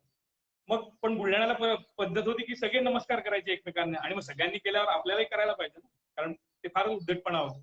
पण काकांनी ते ओळखलं असेल. मग मला म्हणे की तू असं नाटकी नमस्कार करायचा नाही. बरं म्हटलं. मग नंतर काका बुलढाण्याला नागपूरला आले. पण नागपूरला जेव्हा काका आले तेव्हा मी काय करायचो, फक्त काकांकडे जायचो, काकांना नमस्कार करायचो, बाहेर यायचो, इतर कोणालाही नमस्कार करायचो. आता त्यांना कसं कळलं, ते तर खरं आतल्या खोलीत बसायचे. भजनाच्या खोलीत काका कधीच येत नव्हते, कधीही काका भजनाच्या खोलीत आले नाही. आतल्या खोलीतून ते भजन ऐकायचे. मग मी आत गेल्यावर काका म्हणाले, अरे नाटकी का होईना नमस्कार करावा, तुला वाटत जरी नसेल तरी नाटकी का होईना नमस्कार. म्हणजे एकीकडे हे सांगायचं, एकीकडे हे सांगायचं, समोरच्याला काय कळायचंय तर त्यांनी त्याची बुद्धी वापरून करावं. म्हणजे काका अशी हे टाकायचे, गुगली टाकायचे. त्याच्यानंतर असं एक पुन्हा गंमत झाली की काका मुंबईला आले होते आणि दादरला ओंकार पण होता मला वाटतं त्यांच्यासोबत. ओंकार आणि काका होते. मग मी गेलो दादरला. आता मुंबईचे ते घर छोटे, 1 BHK होता. मग मी नमस्कार केला आणि बाहेर बाजूला उभं राहिलो. आल्यानंतर मी काय केलं की जे लोक येत होते त्यांना थोडं मॅनेज करत होतो, तुम्ही इथे बसा, तुम्ही पाणी घ्या, तुम्ही नाश्ता घ्या, असं आमचं चालू होतं. काकांच्या आत गप्पा चालू होते. पण काकांनी ते नोटीस केलं की हा असं काहीतरी करतो. मग काकांनी ओंकारला काय सांगितलं की अरे याला की नाही आपल्याला गोरेगावला घेऊन जायचं. आता माझा कुठलाही प्लॅन नव्हता गोरेगावला जायला, कारण काका दादरवर ना गोरेगावला जाणार होते. आणि मी डोंबिवलीला राहतो. दादर डोंबिवली अंतर बरंच आहे आणि गोरेगाव डोंबिवली म्हणाल तर ते पण खूप बरंच आहे. पण ओंकार मला म्हणाला की अरे काका म्हणतात की तुला तिकडे यायचंय. म्हटलं अरे मी कशाला, मी जातो घरी. नाही, मग ओंकारने मला सांगितलं काका म्हणतात ना तर तू चल. म्हटलं मग ठीक आहे. काकांची गाडी ऑलरेडी पॅक होती, त्याच्यात एकही जागा नव्हती. मी बघतोय असं, तेवढ्यात काय झालं, एक पोलीस इन्स्पेक्टर काकांच्या दर्शनाला आला निघता निघता. तो आला तर काका त्याला काय म्हणाले की अहो आमचा एक सोबतचा आहे, त्याला तुम्ही फक्त गोरेगावला सोडून देता का? हो. काकांच्या शब्दाला तो काय नाही म्हणतो. मग ते बसले गाडीत. तर त्यांच्या गाडीत तुम्हाला ती कॉलेज गाडी होती, मला अजूनही आठवतं. मधल्या सीटवर मी बसलो होतो. ते पोलीस इन्स्पेक्टर गाडी चालवत होते आणि त्यांच्या बाजूला त्यांची बायको होती आणि मी, म्हणजे आम्ही तिघच जण त्या गाडीत होतो. विचार करा, एवढी मोठी गाडी दत्ताकांनी माझ्यासाठी त्या माणसाला तिथे झाली ना हवा टाईट, म्हणजे काय की बलून असे पूर्ण फुगून गेलं. मग आम्ही गेलो गोरेगावला गेलो, सगळं झालं. ते इन्स्पेक्टर वापस गेले आणि मी तिथे जस्ट बसलो काकांच्या जवळ. काय चैतन्य म्हणून तुझ्या खिशात 1000 रुपये तरी आहेत का?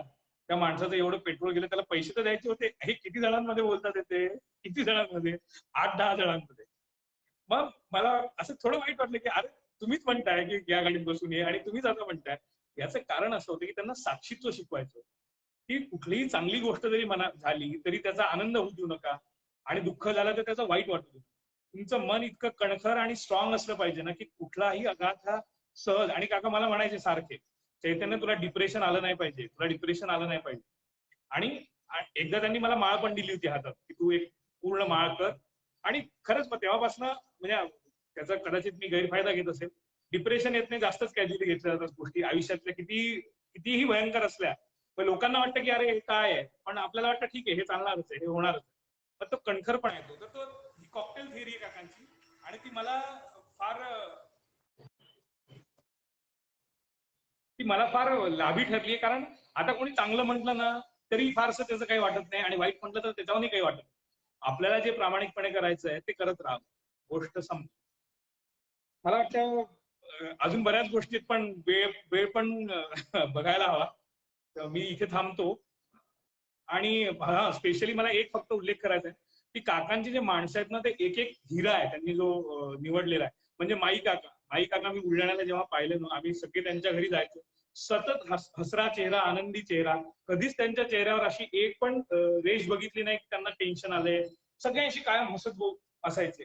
त्यानंतर संत काकांना दत्ता काकांनी ध्रुवानंद म्हणून नाव दिलंय. आता ध्रुव हा कशासाठी स्पेशल आहे की एका जागेवर स्थिर असतो म्हणून. पण संत काका म्हणजे ध्रुव, म्हणजे दत्ता काकांच्या चरित्रातलं अढळ स्थान जर कोणाला असेल तर ते संत काकांना आहे. पण नुसतं अढळ स्थान नाहीये, त्याचा प्लस आनंद पण आहे, म्हणून त्यांचं नाव ध्रुवानंद आहे. म्हणजे असे बरेच लोक आहेत, बापू काका आहेत, सरवटे काका आहेत, चंदन दादा आहे. म्हणजे प्रत्येकाला काकांनी ना प्रत्येकाला दिलंय. आणि काकांचा तो गुण फार छान आहे की प्रत्येकातलं चांगलं पाहायचं आणि ते महाराजांसाठी उपयोग करून घ्यायचा. प्रत्येकातलं काकांना असा एक व्यक्ती नव्हता की काकांना त्याच्यात वाईट दिसलं असेल. त्याच्यातलं चांगलं त्यांनी उपयोग करून घेतला. आणि दुसरं, काका नक्कल पण फार छान करायचे. मंजूताई पण करायची नक्कल. बुलढाण्याला एक आहे बरेच जण की काका ते नक्कल इतकी छान करून दाखवायचे की जेव्हा मी ते पाहिलं होतं तेव्हा काकांना म्हणले काका असं पण करू शकतात. त्यामुळे सार हेच आहे की काका हे इन्फिनिटीच आहे. आपल्याला ज्या लेव्हलवरनं ते ध्येयबुद्धीच्या पातळीवरनं कळतात तेवढेच आज दिसतात ते. पण मजा येते की जसं जसं आपण पुढे जाऊ वेगवेगळे अँगल. कारण आजचे तरुण उद्या म्हातारे होणार आहे. मला वाटतं अजून 15 वर्षानंतर म्हाताऱ्यांचे दत्ता काका म्हणून याच लोकांचा एक प्रोग्राम तुम्हाला करावा लागेल. आणि तेव्हा सगळेजण वेगवेगळे अँगल सांगतील तेव्हा की काय सांगितलंय काकांनी. पण मजा आहे आणि छान आहे की काकांच्या सहवासात आपले जे दोष असतात, दुर्गुण असतात ते हळूहळू निघत जातात. असो, श्रीराम समर्थ. धन्यवाद Chaitanya. For you made it really very lively. म्हणजे अगदी डोळ्यासमोर पूर्ण काही चित्र उभं झालं अगदी. आणि नागपूरला असताना वी वेर ऑल टुगेदर. त्यामुळे त्या माधवनगर मध्ये काय मजा यायची सगळ्यांना त्याची कल्पना आहे. आणि बुलढाण्याला देखील. पण छान वाटलं म्हणजे आज एक एक अनुभव आणि अमानित्व, साक्षीत्व हे जे आहे, खरंच हे पैलू तू इतके छान सगळ्यांसमोर हे आणलेत. आनंद झाला. यानंतरचा आता दुसरं वक्ता म्हणून आता खरं मला माझाच परिचय करून द्यायला जरा संकोच होतो. पण लौकिक परिचय द्यायचा म्हणजे मी पेशाने वकील, नागपूर येथे शिक्षण झालंय, वडीस आहे आणि आता या लौकिक बाबतीत आता जाऊ देत, बाकी आपण आता मूळ कार्याकडेच वळूया. एकंदरीत आत्ताच आता हे माझं सेशन म्हणजे कसं आहे की फार चांगलं, म्हणजे कार्यानुभवचा कसा तास असतो आपला वर्गामध्ये सगळ्यात शेवटचा, म्हणजे सम टोटल आता सगळ्यांनी जे जे जे जे केलंय, म्हणजे अमोलने श्री गणेशा केला आणि सांगताची चैतन्य महाप्रभू करतात तसे सगळ्यांनी एक एक एक एक पैलू हे जसे गौरीताईंनी एक तिचं वेगळं एक हे केलं, नंतर आपल्या माई सिस्टर्सनी हे केलं, नंतर मंजुताई, मुक्ताताई, हर्षूताई, किरण, ते सगळ्यांनी, म्हणजे प्रत्येकाच्या याच्यामध्ये जो पैलू जो होता ना काकांच्या गुणांचा, इट वॉज समथिंग स्पेशल. आणि प्रत्येकाचा एक कॉमननेस तुम्हाला सगळ्यांना जाणवला असेल, तो म्हणजे काका प्रत्येकाला एक आपलंस जे म्हणतात ना की नाही काका माझे, काका माझे, हा जो त्यांचा मेन गुण होता ना, की हे सगळ्यांच्या बाबतीत खरं होतं की प्रत्येकाला असं वाटायचं की काका म्हणजे माझे आहेत. कारण इतकं प्रेम, इतकं अटेन्शन आणि निर्विकार प्रेम, आणि काहीही त्याच्या nothing expecting nothing against it जे म्हणतो ना आपण, की त्या बदल्यात मला काही नको, असं ते प्रेम त्यांनी सगळ्यांवर केलं आणि आज देखील ते करत आहेत. ऍक्च्युली आता याच्यामध्ये संपर्क कसा आला, म्हणजे एक ब्रीफ मध्ये सांगायचं म्हणजे आईला 7वा महिना होता आणि त्यावेळेला मी गर्भात होतो आणि माईंकडे अगदी मुलीसारखं त्यांनी अगदी तिचं म्हणे की ताट रांगोळी करा आज रेणूला, आणि अगदी पोटभर तिला खाऊ घातलं त्या दिवशी. आणि ती आमची पहिली भेट, आणि त्यानंतर वो फेविकॉल का जोड हो गया फिर हमारा, मग मग ते अतूट राहिलं आणि आजही आहे. आणि नंतर कसं झालं सुदैवाने की लहानपणापासून आम्हाला बुलढाणा आजोळ, आजी आजोबा तिथे, कवीश्वर दादा, कवीश्वर आणि कमाजी, आणि मुळात बुलढाण्यातले जितके घरं, म्हणजे मग कल्पना काकू असो, वाड्यातलं असो, किंवा माई काका असो, किंवा राजपूत काकू असो, कुणाचे, म्हणजे प्रत्येक जण आपलं आपलंच वाटायचं. म्हणजे सकाळला आम्ही आंघोळी दुसऱ्यांकडेच करायचो, जेवायचं दुसरीकडे, रात्री दुसऱ्यांकडे झोपायचं. फक्त आई वडिलांना माहित होतं की हा आपले मुलं आहेत, कुठेतरी आहेत, कोणाच्या तरी घरी आहेत. इतके ते मजेशीर दिवस गेलेत, म्हणजे एक एक आठवतो म्हटलं ना की those were the golden days in life, खरं सांगायचं तर. आणि या याच्यात झालं कसं की सुट्ट्यांमध्ये ज्यावेळेला काका यायचंय, तर त्यावेळेला शाळा वगैरे वगैरे ते सगळं काही विचार नाही, आम्ही सगळेजण जायचो. आणि त्यात आनंद, आता लहान म्हटल्यावर काय सगळ्यात आनंद की सकाळला नाश्ता वेगळा, त्या हनुमान चौकातली जिलेबी किंवा कचोरी, असे रोज वेगवेगळे मेनू असायचे. बस खायचं, एन्जॉय करायचं, रघुपती राघव राजाराम करायचं, आणि सगळे ते एकाच वयोगटातले असल्यामुळे धमाल जी म्हणतात ना, पण त्यावेळेला ते एक अट्रॅक्शन होतं. नंतर हळूहळू जसजसा माणूस तारुण्याकडे येतो, थोडी मॅच्युरिटी येते, then you keep on realising की अरे ही काही निव्वळ गंमत जम्मत नाही आहे, ही देखील एक सत्संग जो म्हणतो ना, हा सत्संग किंवा ही एक यात्रा आहे शेवटी. आणि नंतर फॉर्च्युनेटली कसं झालं की काकांचा 5वीत असताना आम्ही कलकत्त्याला गेलो होतो. काका तिथे, नंतर मला असं वाटतं 1-2 वर्षाने त्यानंतर काका रिटायर्ड झाले, त्यानंतर त्यांनी ही शिफ्टेड टू बुलढाणा असो. तर त्या ट्रिपमध्ये म्हणजे कसं की काकांचं प्रेम नव्हतं असं नाही, पण it was something life turning meet we will say. कारण ते 15 दिवस कसे गेले, मुकुंद काका, कल्पना काकू पण होते त्यावेळेला, नंतर राजा काका, कार्यकर्ते काका पण आले होते त्यावेळेला, आणि फारच मजेशीर दिवस गेलेत. दामले काका काकू पण होते त्यावेळेला. ते 15 दिवस कसे गेलेत म्हणजे ते आज जरी आठवलं तरी डोळ्यांना पाणी येतं. आणि नंतर वणीतला मोंजी झाली, मोंजीचा भव्य मोठा कार्यक्रम झाला. आणि त्यानंतर काका ज्या वेळेला बुलढाण्याला आलेत ना, तर त्यावेळेला प्रत्येक दिवाळी आणि उन्हाळ्याची जी सुट्टी होती ती वानेरींच्या नंदनवनात अतिशय, म्हणजे खरंच नंदनवनच म्हणावं लागेल, इतके मजेत दिवस गेले. आणि याचं खरं श्रेय सांगायचं म्हणजे ना, तर एक तर आजी आजोबा. कारण कसं असतं की काका नेहमी म्हणायचं की ज्या वेळेला घरातल्या सगळ्यांचं आराध्य जर एक असेल ना, when family praise together stage together, आणि घरात जर ते वातावरण असेल की नाही हे तुम्ही करा, घरच्यांची जर आडकाठी नसेल ना, ते लवकर साधतं. आजी आजोबा नेहमी म्हणायचे की अरे हा पर्व काय आहे बरं, तुम्ही इथे आमच्याकडे राहू नका, जा मठात सेवा करा तिथे. आणि दुसऱ्याचं सगळ्यात मोठं श्रेय म्हणजे गायत्री काकून गोविंद काकांना जातं. म्हणजे त्या दोघांचे उपकार आयुष्यभर याच्यासाठी विसरू शकत नाही की त्यांनी कधी, म्हणजे कधीच परक वाटू दिलं नाही त्या घरामध्ये. इतकं बेशिस्त काम, माझं अमृताचं तर म्हणजे तर भयंकर असिस्टमॅटिक काय असतं म्हणजे त्याचं मूर्तिमंत उदाहरण, आणि तितकं गायत्री काकूचं काम पद्धतशीर, पण कधी टोकलं नाही. इन शॉर्ट आम्हाला म्हणजे निघताना अक्षरशः ढसा ढसा रडायला यायचं की ती आता ही सुट्टी केव्हा संपते आणि परत केव्हा आपल्याला बुलढाण्याला. तर this credit goes to both of them, की त्यांनी वळण लावणं जे म्हणतात, आणि त्याद्वारे जो सहवास घडला ना, ते प्रत्येक दिवस प्रत्येक क्षण हा एक एक्सलंट होता. म्हणजे सकाळला सुरुवात व्हायची तर ते संध्याकाळला भजन गाद्या टाकणं आणि नंतर परत असं ते रुटीनच चालायचं. आणि कित्येक लोक यायचे ते दिवाळीच्या याच्यामध्ये. अरे बापरे. पण ती एक वेगळीच मजा होती खरं सांगायचं तर. आणि नंतरचा जो पिरियड होता एक 2010 नंतर, की ज्या वेळेला लॉला ऍडमिशन घेतली. फॉर्च्युनेटली लॉला ऍडमिशन घ्यायचं म्हणजे सगळे डिसिजन काकाच घ्यायचे ऍक्च्युली. म्हणजे अमृताला चार्टर्ड अकाउंटन्सी किंवा सीडब्ल्यू कधीच व्हायचं नव्हतं, पण काका म्हणे की नाही, तिला तिचं चाललं होतं की आपण मेडिकलला, बाबांची इच्छा होती, पण ती म्हणे की नाही तिला मेडिकल नको, मग लॉ करायचं का, कारण लॉ सोपी असतं. तर काका तिला म्हणायचे law is very dying profession for you. आणि खरंच वाटतं अमृताचा हळवा स्वभाव आणि तिचं एकंदरीत बघतो तिला लॉ तर कधीच जमला नसता. आणि मला ते म्हणा की नाही ओंकार तुला वकिलीच उतरायचं, आपण हे करू. म्हणजे ठीक आहे काही हरकत नाही. त्यावेळेला थोडंसं मनात वाटलं की आपण नॅशनल लॉ युनिव्हर्सिटीला जायचं का, कुठे जायचं. तर सरप्राइझिंगली काका त्यावेळेला औरंगाबादला गेले आणि तिथे एक ऍडव्होकेट ठिगळे म्हणून फार नामवंत वकील. तर त्यांना सगळी विचारपूस केली का हो, म्हणजे आमच्या ओंकारला म्हणे जर आम्ही चिखलीच्या लॉ कॉलेजमध्ये टाकलं किंवा जर नागपूरच्या ह्याच्यात टाकलं तर डिग्रीमध्ये काही फरक असतो का, किंवा नॅशनल लॉ मध्ये. नाही म्हणे काही फरक नाही. तर मग काका म्हणे ठीक आहे आपण नागपूरला घ्यायचं. आणि अशीच गमत 11वी-12वीच्या वेळेला झालं की म्हटलं बघ काका हिस्लॉप कॉलेज चांगलं मिळतं पण ते नाही, मग सोमलवारला. तर काका आणि म्हटलं आंबेडकर कॉलेज त्यावेळेला खूप चांगलं आहे आपण तिथे घ्यावं. ते म्हणे हे पण ओंकार, तिथे 11वी-12वीचा अभ्यास ना आंबेडकर तुझा करणार नाही किंवा ते मिसेस सोमलवार करणार आहे. अभ्यास तर तुलाच तुझा करावा लागेल. त्यामुळे कॉलेज कुठले मटेरियल नाहीये, तुला तुझा अभ्यास करावा लागेल. त्यामुळे कुठल्याही कॉलेजला ऍडमिशन घे. तर अशी गंमत. आणि नंतर जे 2010 ते 12 नंतर म्हणजे हे 9-10 नंतरचा जो पिरियड आहे ना, तो म्हणजे अगदी सुवर्ण अक्षरात कोरण्यासारखा प्रत्येक क्षण गेला. म्हणजे आज आठवलं तरी अक्षरशः शहारे येतात अंगावर. म्हणजे त्यावेळेला काय व्हायचं की काकांचं नागपूरला खूप व्हिजिट असायच्या, म्हणजे फ्रिक्वेंट त्यांचं येणं असायचं.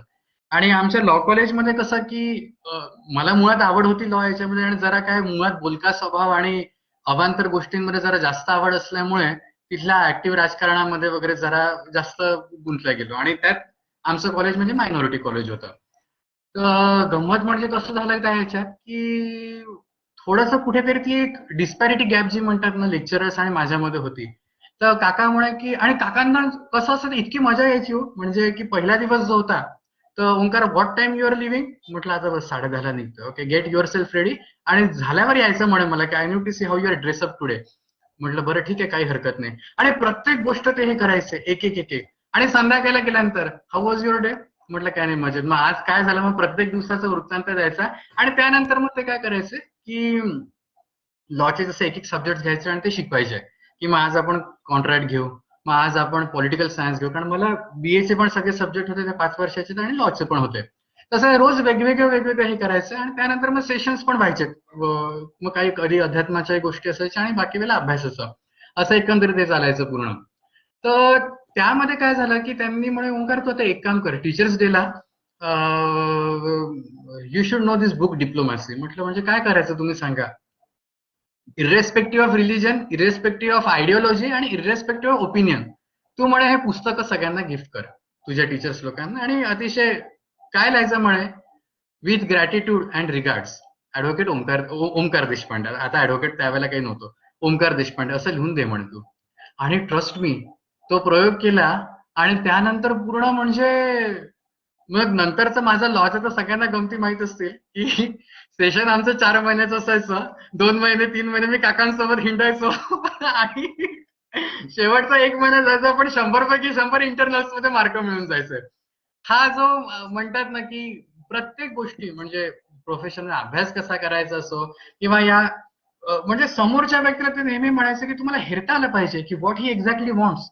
आणि माझा माणूस हा नेहमी एक्सेप्शनलच मला वाटलं पाहिजे. काय इतकी तळमळ असायची त्यांची की हे तुम्हाला जमलंच पाहिजे, ही यू शुड नो, प्रयत्न करा.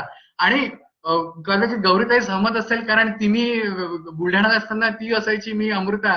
म्हणजे जितके बोलणे आणि राग काकांचा आपल्याला बसेल, प्रेम तर त्यांनी जितकं केलं तितकेच बोलणे पण. म्हणजे मला अजून आठवतं, माऊली तुम्हाला जमेल का हे, आता किती विचारा विचारा. आणि गौरीताईला पण म्हणजे सोबत ज्यावेळेला दुपारला काय व्हायचं की ते घ्यायचं की आज या. आणि एखाद्या प्रश्नांची उत्तर, ती तळमळ जी होती ना त्याचं मागचं कारण एकच होतं की तुम्ही अभ्यास करावा. तरुणांनी टाइमपास केलेला म्हणजे ते त्यांना पटायचंच नाही हो. म्हणजे पचनीच पडायचं नाही की टाइमपास करतात आहे, दिवसभर चॅटिंग करतात आहे किंवा हिंडायला जातात आहे, कशी आहे ग तू, कुठे चालली, आज काय पाणीपुरी खाल्ली का, अरे रे रे, हा प्रकार तर त्यांना कधी म्हणजे कधीच पटलेला नाही. त्यामुळे त्यांना आवडायचं नाही ते. आणि त्याचा फायदा काय झाला मी तुम्हाला सांगतो, की 9वीत असताना त्यांनी सांगितलं बाबांना, की बापू ओंकारला म्हणे पुण्याला पाठवायचं क्रॅश कोर्सला. आणि त्यावेळेला त्यांनी पुण्याला मला सांगितलं, की तिथे म्हणे स्पीकिंग इंग्लिशचे क्लासेस तुला जॉईन करायचे. तर पूर्ण माझं शिक्षण मराठीमध्ये झालेलं, अगदी खरं सांगतो. आणि मला तर अमृता नेहमी गमतीने दगडूशेठच म्हणते, की दगडच तू. कारण काही अभ्यासात मुळात आवड नाही आणि इतकं काही ते म्हणजे हसत खेळत शिक्षण प्रकार होता आणि घरी आई-बाबांकडनं कुठल्याच गोष्टीचं बर्डन नव्हतं. पण एकदा मनावर घेतलं की ते करायचं. पण लँग्वेजचा जो बेस असतो ना, की एकदा तुमचा इंग्लिश आणि हा जो बेस क्लिअर झाला, त्याचा मला लॉ आणि नंतरच्याला जो फायदा झाला हा त्या पूर्ण काकांमुळे. आणि काका म्हणायचे, Omkar no you should go, बोलायला पाहिजे. आणि इतकं त्यांनी प्रत्येक पदोपदी ते ट्रेनिंग देणं म्हणतात ना, की हे असं करायचं, you should have the dinner etiquettes, कपडे कसे घालायचे, तरुणांनी चट्टेपट्टेचे कपडे, त्यांना असे भगवे कपडे घालून घेतलेले तोही प्रकार आवडायचा नाही. इतकं त्यांचं लक्ष असायचं की आज काय घातलंय. एकदा असंच काहीतरी मी चित्रविचित्र हेअरस्टाईल वगैरे काहीतरी करून गेलो होतो, तर मला ते म्हणे की ओंकार असं नाही, you should go in a decent way. पण एकदा गोव्याला सांगते म्हणे ओंकार ते काही फॉर्मल्स मध्ये बीचवर जाऊ नको म्हणे, तिथे हॅट आणि चांगल्या शॉर्ट्स मध्ये जा म्हणे. असं त्यांचं होतं की कुठे आपण काय घालावं, कुठे कसं वागावं, या गोष्टीचं जे भान जे म्हणतात ना, की इतक्या बारीक सारीक गोष्टी होत्या, पण त्या काकांनी इतक्या बारकाव्याने आणि पोट तिडकीने जे म्हणतो ना शिकवलं, त्याचा आज फायदा होतो. आज पूर्ण परफेक्ट आम्ही कोणी झालं नाही बरं, अगदी खरं सांगतो. पण जे थोडंफार लोक म्हणतात की you are something different from others, याचा 100 नाही 101% क्रेडिट त्या महापुरुषाला जातं. कारण हे जे लहानपणापासून आणि जो तरुण जो एक तो पिरियड असतो पहा, एक 16 to 21चा, त्या ह्याच्यात त्यांनी अत्यंत सांभाळून घेतलं. आणि आयुष्यात मित्र कधी हवा ना, ही गोष्ट कधी म्हणजे त्यामुळे टू बी ऑनेस्ट मला आजही मित्र फार कमी आहे. कारण माझा सगळ्यात जीवश कंठश आणि सगळ्यात जवळचा मित्र म्हणजे दत्ता काकाच. कारण त्यावेळेला व्हायचं कसं की पॉंडिचेरी म्हणा किंवा कुठे काका जिथे जिथे जायचे त्यावेळेला त्यांच्या कृपेनं सोबत जायला मिळालं. आणि त्यात म्हणजे अनुभव म्हणाल तर प्रत्येक एव्हरी मोमेंट वॉज अनुभव. म्हणजे गमतीने तुम्हाला एकदा सांगतो, असंच काका काहीतरी बोलता बोलता सकाळच्या सेशन मध्ये म्हणाले की अरे म्हणे कधी कधी चांगल्यासाठी म्हणे की खोटं बोलून द्यावं म्हणे, जर काही चांगलं होत असेल तर त्याचं पाप नसतं. आणि झालं कसं, संध्याकाळला काका म्हणाले की ओंकार ते काम झालं का, म्हटलं हो हो झालं झालं. तर मला त्यांनी लगेच पकडलं, हे का म्हणे तू जरी वकिली करत असेल तर वकिलाचा बाप मी आहे म्हणे, माझ्यासोबत तरी खोटं बोलू नको म्हणे. म्हटलं आज सगळ्याला तुम्हीच सांगितलं ना, म्हटलं की चांगल्यासाठी जर खोटं बोललं तर म्हटलं त्याचं पाप नसतं, म्हणून मी जस्ट आय अटेम्प्टेड इट. तर ते गमतीचे संवाद असे इतके व्हायचे. आणि काय होतं की ते bonding, it was that bonding was like की ते आजोबा नातू म्हणा किंवा अगदी मित्रत्वाचं जे नातं असतं तसं होतं. म्हणजे ज्या हक्काने काका इतकं प्रेम करायचे तितकं त्यांनी रागवलं देखील आहे बरं. पण त्या प्रत्येक याच्यामध्ये एकदा ते गमतीने म्हणाले, सकाळला खूप रागवले मला, म्हणजे मी पण खरंच नाराज झालो होतो बरं. मला असं बँगलोरची की बँगलोर नाही, पुण्याकडली की औरंगाबाद मधली गोष्ट, खूप रागवलं. आणि दुपारला मग त्यांचे झोप झाल्यानंतर मग 4:30चा चहा घेऊन गेलो. अरे बापरे तू इथेच नाही म्हणे, मला आज म्हटलं पळून वगैरे गेला की काय म्हणे म्हणीला, आज सकाळचा प्रसंगानंतर म्हटलं छे. म्हटलं काका, ज्या व्यक्तीला इतकं आयुष्यात प्रेम करायचं, जितकं प्रेम भरभरून दिलंय, म्हटलं तुम्हाला रागवण्याचा काय वेळ पडली तर मारण्याचा देखील अधिकार आहे म्हटलं. त्यामुळे काय त्याचं इतकं वाईट म्हणजे गमती म्हणजे असं की त्यांना तो ही हॅड दॅट नॅक, की तो क्षण एकदम म्हणजे तुमच्या चेहऱ्यावर कसं एकदम हे करायचं आणि हा हा कसं करायचं हे त्यांना ते अगदी हे होतं.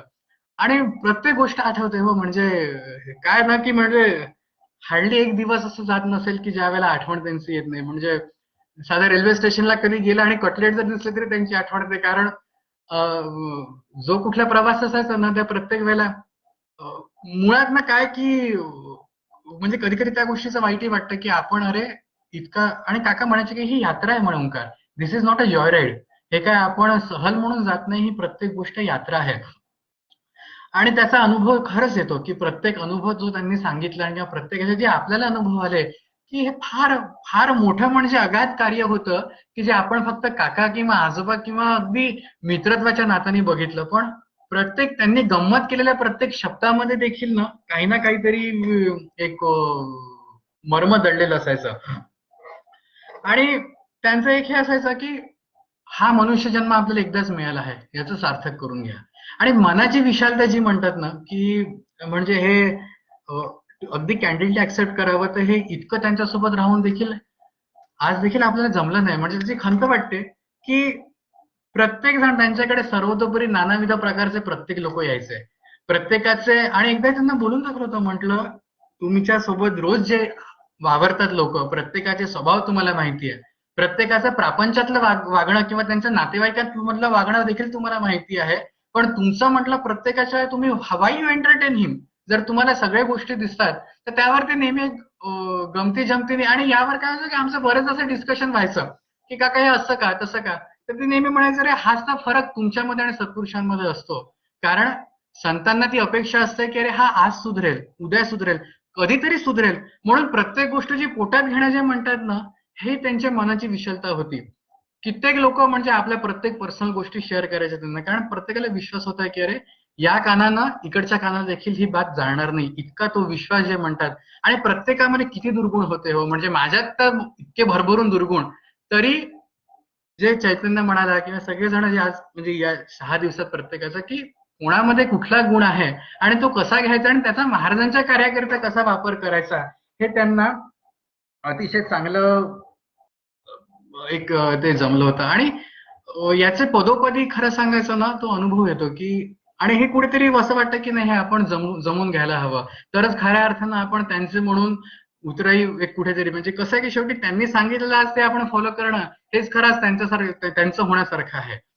आणि काकांच्या याच्यामध्ये आता सगळ्यांनी एक वेगवेगळे त्यांचे गुणविशेष हे केले. अमृताने बरंच त्यांच्या याच्यावर बोलली, ती शैक्षणिक याच्यात तिचा अभ्यास त्यांनी खूप घेतला. फॉर्च्युनेटली तिला नेहमी असं वाटायचं की म्हणजे दोन भावां म्हणजे बहीण भावांमध्ये देखील काकांचं कसं एक गमतीशीर हे असायचं की तिला अभ्यास आणि अभ्यासच सांगत गेले काका पहिल्यापासून की अमृत तू अभ्यास कर, म्हणजे दिवाळी ते अभ्यास कर, ह्या डिग्र्या तुला आल्याच पाहिजे. आणि तितकं तिला फार वाईट वाटायचं की याला नेहमी हे हिंडायला घेऊन जातात, याला कधी काही म्हणायचं नाही, हा बोक्यानिवड फक्त लॉस करतो, बाकी काही करत नाही. पण एकदा ती बोलली काकांना, म्हणे काका माझी इच्छा की यांनी सीएस करावं आणि तुम्ही त्याला आता हे करा. आणि काका म्हणे हे ओंकारने या भानगडीत काही पडायचं नाही, अमृत असं कर तू सीएस कर म्हणे, सीएसईडब्ल्यूचं करते सीएस तू पण कर म्हणे, ओंकारला लॉस पुरेसा आहे म्हणे. त्यांना माहित होतं की याच्या डोक्या पलीकडे ते जाणारही नाही, पण म्हणजे प्रत्येकाच्या कॅपॅसिटीज ते अगदी ओळखून असायचे की कोणाला काय जमतं, कोणाला काय जमतं. त्यामुळे ते प्रत्येकाला झेप, म्हणजे शक्ती पाहून सेवा सांगते जे गोपाळरावांच्या पोथीत आहे, ते एक्झॅक्टली तसंच की प्रत्येकाच्या लायकीप्रमाणे ते प्रत्येकाला ते त्या गोष्टी ते हे करायच्या.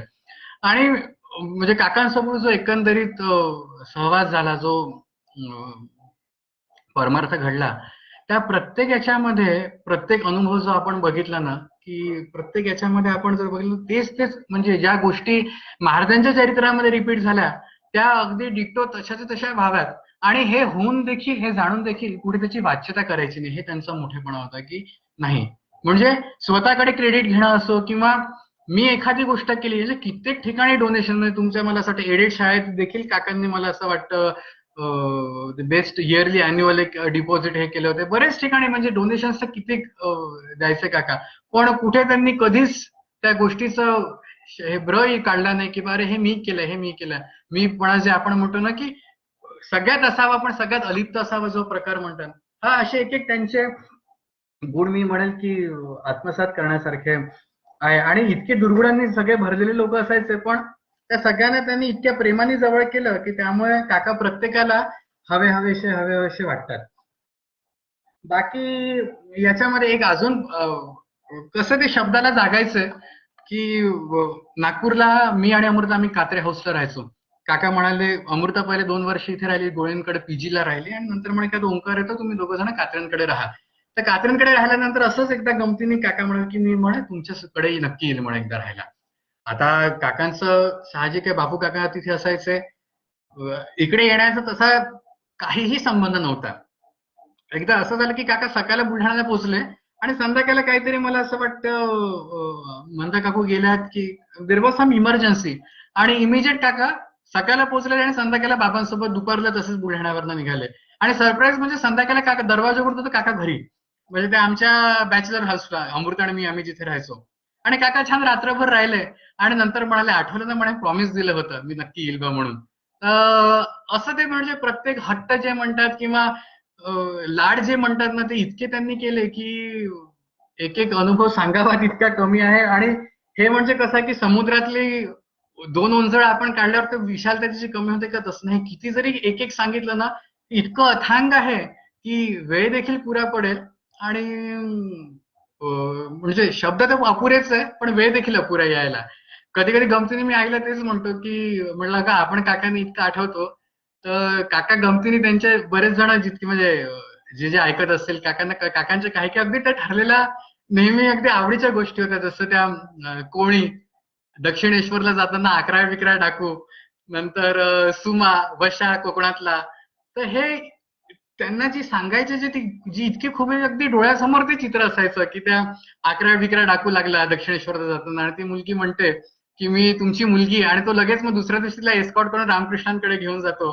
कोकणातला वशा की जो लहान मुलाला त्या अंगणात ठेवतो आणि त्याचे वडील त्याला म्हणतात की अरे ऊन लागेल ऊन लागेल. ज्याला वडील म्हणजे आजोबा त्या नातवाला उन्हात ठेवतात ते तो वरून कौलावरून ओरडतो का हो तुम्हाला कळत नाही का त्याला ऊन लागतंय. तर तेच म्हणतात की मी तुला सांगण्याचा प्रयत्न करतो. अशा एक एक त्यांच्या गोष्टी आठवल्या ना आपण इतकं मिस करतो असं वाटतं की त्या गोष्टीतले पात्र देखील मिस करत असतील. इतकं काकांनी म्हणजे he has brought life in everything which he used to tell, everything whom he come around him. आणि ज्या ज्या लोक त्यांच्याकडे आलेत ना त्या प्रत्येकाचा त्यांनी उद्धार जे म्हणतो ना आपण उद्धार केला. आता सरते शेवटी कसं आहे की हे अनुभव हे प्रेम हे प्रत्येकाला काकांनी भरभरून दिलं आहे. आता याच्यामध्ये कन्क्लूड करताना म्हणजे मी काही शिकवण्याचा कोणालाच प्रयत्न करणार नाही किंवा असा माझा उद्देश पण नाही, कारण हे मला देखील पूर्ण साधलं नाहीये. हा it's all process of gradual development. एक एक एक एक आपल्याला सगळ्यांना ही पायरी आहे, ही अभ्यास करत करत करत मला देखील इतरांचे गुणदोष दिसतात, माझ्यात देखील ते गुणदोष भरले आहेत. पण याच्यात एक प्रामुख्यानं मला गोष्ट जाणवते की एक प्रत्येकाला ना इट्स अ हाय टाइम की आपण म्हणजे इन्क्लुडिंग मायसेल्फ की आपल्याला सगळ्यांना विचार करायला हवा की आज काका देहात असते तर आपण असं वागलो असतो का, किंवा are we or on right path or not. हे मला असं वाटतं सेल्फ अनालिसिसची आज खूप गरज आहे. काय झालं काका गेल्यानंतर म्हणजे काय की माझा थोडासा स्वभाव मुळात फटकळ, म्हणजे काय की माझ्या तोंडात काय राहत नाही, बोलून दिलं जातं, कधी कित्येकांची मनं दुखवल्या गेली, मनात तसं काही नव्हतं. पण काय होतं की कुठेतरी मला असं वाटतं की ज्या महापुरुषानं प्रत्येकाला इतकं जवळ गेलं, प्रत्येकाची इतके गुणदोष बाजूला सोडून प्रत्येकाला एकत्र केलं, मला असं वाटतं की आपण सगळ्यांनी म्हणजे हे कोणाला उद्देशून नाहीये बरं, म्हणजे this is I humbly request, this is not pointing out to anyone. मला असं वाटतं की आपण एक गुण्यागोविंदानं आणि कुटुंबानं जर राहिलो ना तर आज संप्रदाय खऱ्या अर्थाने पुढे जाईल. कारण त्या महापुरुषानं आपल्यासाठी आपल्यासारख्या पामरांसाठी स्वतःचं उभं आयुष्य झोकून दिलं. काही गरज नव्हती हो त्यांना, सुखी होते ते कलकत्त्यामध्ये किंवा बुलढाण्याला आल्यानंतर देखील काही गरज नव्हती की उन्हाळा सगळ्या याच्यामध्ये शरीराची इतक्या व्याधी असून प्रत्येकाकडे जायला, प्रत्येकाला नामाचं प्रेम द्यायला. ती पोट तिडकी ही होती की अरे हे कार्य पुढे चालावं, हे जो महाराजांनी मोठ्या महाराजांनी जे हे केलं हे पुढे चालावं. मला असं वाटतं कुठेतरी ते थोडंसं मला असं वाटतं की शॅकल्ड. आणि हे आपण जर सगळेजण एकत्र राहिलो आणि एकत्र जर हे केलं तर हा पुढे हा जो वारसा आहे ना हा पुढे अजून अधिक याने चालेल. आणि खऱ्या अर्थाने ते काकांना अपेक्षित आहे, कारण प्रत्येकामध्ये गुणदोष आहे तो, म्हणजे माझ्यात देखील आहे, पण काहीतरी चांगले. मी जर प्रत्येकामध्ये मी जर उद्या अमोल मधले गुणदोष बघितले किंवा गौरी मधले बघितले तर मला ते वाईटच दिसतील, पण त्यांच्यातलं जर मी चांगलं बघायला गेलं तर नकळत ते चांगले वाटतील. अशा प्रत्येकाच्या याच्यात आहे. त्यामुळे आपण एकत्र राहून जर हे सगळं हे केलं ना, कारण सत्पुरुष असं असतात की ते फक्त देहाने जातात, ते कार्य त्यांचं जे असतं ना ते सूक्ष्म रूपात इतकं. आज शेकडो वर्षापूर्वी मोठे महाराज गोंदावल्याला शांत झाल्यानंतर मला सांगा आज केवढं वाढलं हो.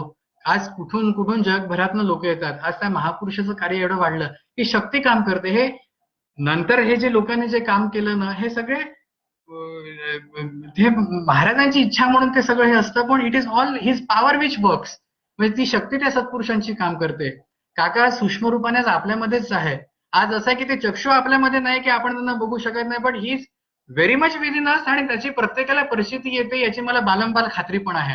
फक्त मला असं वाटतं कुठेतरी म्हणजे यू मे करेक्ट मी, बरं मी कदाचित चूक असेल, पण मला असं वाटतं की थोडं प्रत्येकाने एकमेकांबद्दलचे प्रिज्युडायसेस, एकमेकांबद्दलचं जे काही व्हॉट वी कॉल की उणेपण किंवा जे काय असेल थोडं त्याच्यावर अंथरून टाकावं आणि सगळ्यांनी हातात हात पकडून जर पुढे केलं ना ते कार्य अजून वाढेल आणि अजून याला भरभराट येईल. बस एवढीच मला इच्छा आहे. बाकी हे बोलावं तितकं कमीच आहे, कारण इतके छान छान अनुभव आपण सगळ्यांनी अनुभवलेत आणि म्हणजे सांगावं तेवढं कमी आहे. आणि पण प्रत्येकाने अनुभवलं असल्यामुळे प्रत्येकाला त्याची कल्पना की काय दत्ता काकांचा अनुभव म्हणजे कसं असतं की ते प्रत्येक शब्दात, प्रत्येक स्पर्शात, प्रत्येक हाकेमध्ये देखील जी आर्तता असते ना ती म्हणजे भरून न निघणारी असते. म्हणजे it is something very special, something very unique. बस मला असं वाटतं की एवढं बोलून आणि या सगळ्या या आपण विथ धिस मिशन आणि विथ धिस ऑब्जेक्टिव्ह मला असं वाटतं आपण या विचार शृंखलेचा आजचा जो कन्क्लुडिंग दिवस आहे आपण हे एक सगळेजण मनाने ठरवूया की जेणेकरून कसं की ही निवड अर्ध्या तासाची बडबड होणार नाही. प्रत्येकाचे हे फार आनंद वाटलं हो आम्हाला तुमचे अनुभव ऐकून फार आवडलं, ठीक आहे ठीक आहे ठीक आहे, त्याच्यापर्यंत सीमित नाही, हे पुढे चालवायचं आहे. कारण काकांना फार अपेक्षेने फार प्रेमाने पोट तिडकीनं आपल्या सगळ्यांना जे जवळ केलंय ना हीच अपेक्षा आहे की अरे माझ्यानंतर we have to follow those footprints. आणि मला असं वाटतं की सगळ्यांनी एकत्र जर आलं असे कार्यक्रम घेतलेत तर नक्कीच हे अशक्य नाहीये. अधिक नवीन नवीन लोक येतील आणि हे कारण कसं आहे उद्देश हाच आहे, जे प्रेम आपल्याला मिळालं ते सगळ्यांपर्यंत पोहोचेल आणि सगळ्यांना काका कळतील. बस हीच एकमेव इच्छा आहे. इथे मी विराम देतो माझ्या शब्दांना आणि पुढचं समारोप जो आहे तो अमोलला विनंती करतो की अमोल तू याचं कन्क्लुडिंग करावं प्रोग्रामचं. श्रीराम समर्थ. नक्कीच ओंकार तू जसं म्हणाला तसं आपण सर्व मिळून मी सर्वांच्या वतीने जे काही तू म्हणाला तर मी परमपूज्य काकांना एवढंच म्हणेल की काका हा वारसा आम्ही चालू. चैतन्य उपासना मंडळ बुलढाणा यांच्याकडून आयोजित परमपूज्य श्री दत्ता काका यांच्या जन्मोत्सवाच्या पर्वावरती गेले आपण 6 दिवस झाले जो काही विचार मालिकेचा आनंद लुटत आहे तो आनंद म्हणजे तरुणांचे दत्ता काका या शीर्षकाखाली तरुणांचे अनुभव कथनाचा आनंद आणि आस्वाद आपण घेतला आहे. हा कार्यक्रम आपण गेले 6 दिवस झाले बी हॅपी अँड टेक नामा श्री दत्ता काका या ग्रुपवरती घेत आहोत. मुळात 1 मिनिट मला इथे सांगावंसं वाटते की बी हॅपी अँड टेक नामा हा ग्रुप ज्यावेळेस चालू झाला तर मुळात तो मी चालू केला नाही किंवा माझ्याकडनं ते काही घडलं नाही. 2011 मध्ये काकांनी एक वेळेस असं चर्चा करत असताना मला इंटरनेट आणि जागतिक पातळीवरती कम्युनिकेशन विषयीची आमच्या दोघांमध्ये थोडंफार म्हणजे चर्चा झाली. त्यावेळेस काकांनी मला एक ऑर्कुटचा ग्रुप आणि काहीतरी सांगितलं होतं, परंतु काकांनी मला आवर्जून विचारलं होतं की फेसबुक काय आहे. मला माहिती होते की काकांना ते सर्व माहिती आहे, पण माझ्याकडनं काकांनी ते पूर्ण हे करून घेतल्यानंतर काका म्हणाले की मग मला सुद्धा फेसबुक जॉईन करता येईल का. मी त्यावेळेस नक्कीच हो म्हणालो, पण काका एवढंही म्हणाले की मी पर्सनली फेसबुकवरती जॉईन नाही होणार, तर एक महाराजांच्या नावचा आपण एक ग्रुप तयार केला आणि तो जर चालवला तर लोकांपर्यंत पोहोचता येईल, महाराजांच्या विचाररूपी याच्या आपल्याला लोकांना देता येईल. मी त्यावेळेस हो म्हणालो, मात्र ती गोष्ट मी 2011ला तिथेच विसरलो, पण ती डायरीत कुठेतरी लिहिलेली होती. काकांनी देह ठेवल्यानंतर मी असंच एक दिवस सर्व बघत असताना मला ती डायरी दिसली आणि त्याच्यामध्ये ते मी लिहून ठेवलेले ते सर्व वाक्य मी परत वाचले आणि त्याच दिवशी लागलीच मी काकांचा हा ग्रुप चालू करण्याचा संकल्प हाती घेतला. सर्वप्रथम ही जी विचार होते ते मी सौ गायत्री काकू आणि गोविंद काकांपुढे मांडले. त्यांनी सुद्धा या विचारांना होकार दिला आणि मग या ग्रुपचा जन्म झाला. असो, मूळ संकल्पना ही या कार्यक्रमाची आहे ती सौ गायत्री काकू कुलकर्णी आणि सौ कल्पना काकू देशपांडे यांच्याकडून मिळाली आणि श्री महाराजांच्या आशीर्वादाने मला वाटते ती या 6 दिवसामध्ये पूर्णत्वास आणि फळास आली आणि आपण त्याचा आनंद सुद्धा घेतलाय. या सर्व 6 दिवसाच्या कार्यक्रमासाठी आपल्याला मुळात जसं एखादा कार्यक्रम घ्यायचा म्हटलं किंवा एखादा कार्यक्रम सुरू असेल तर सनईच्या सुराने जसा आनंदरूपी एक प्रकारचा माहोल तयार होतो, तसा या कार्यक्रमात भजन सेवा देऊन कुमारी सिद्धिताई, ओंकार, भाग्यश्रीताई, वैष्णवीताई, प्रियंकाताई आणि गौरीताई यांनी या 6 दिवशी आपल्याला भजन सेवा दिलेली आहे.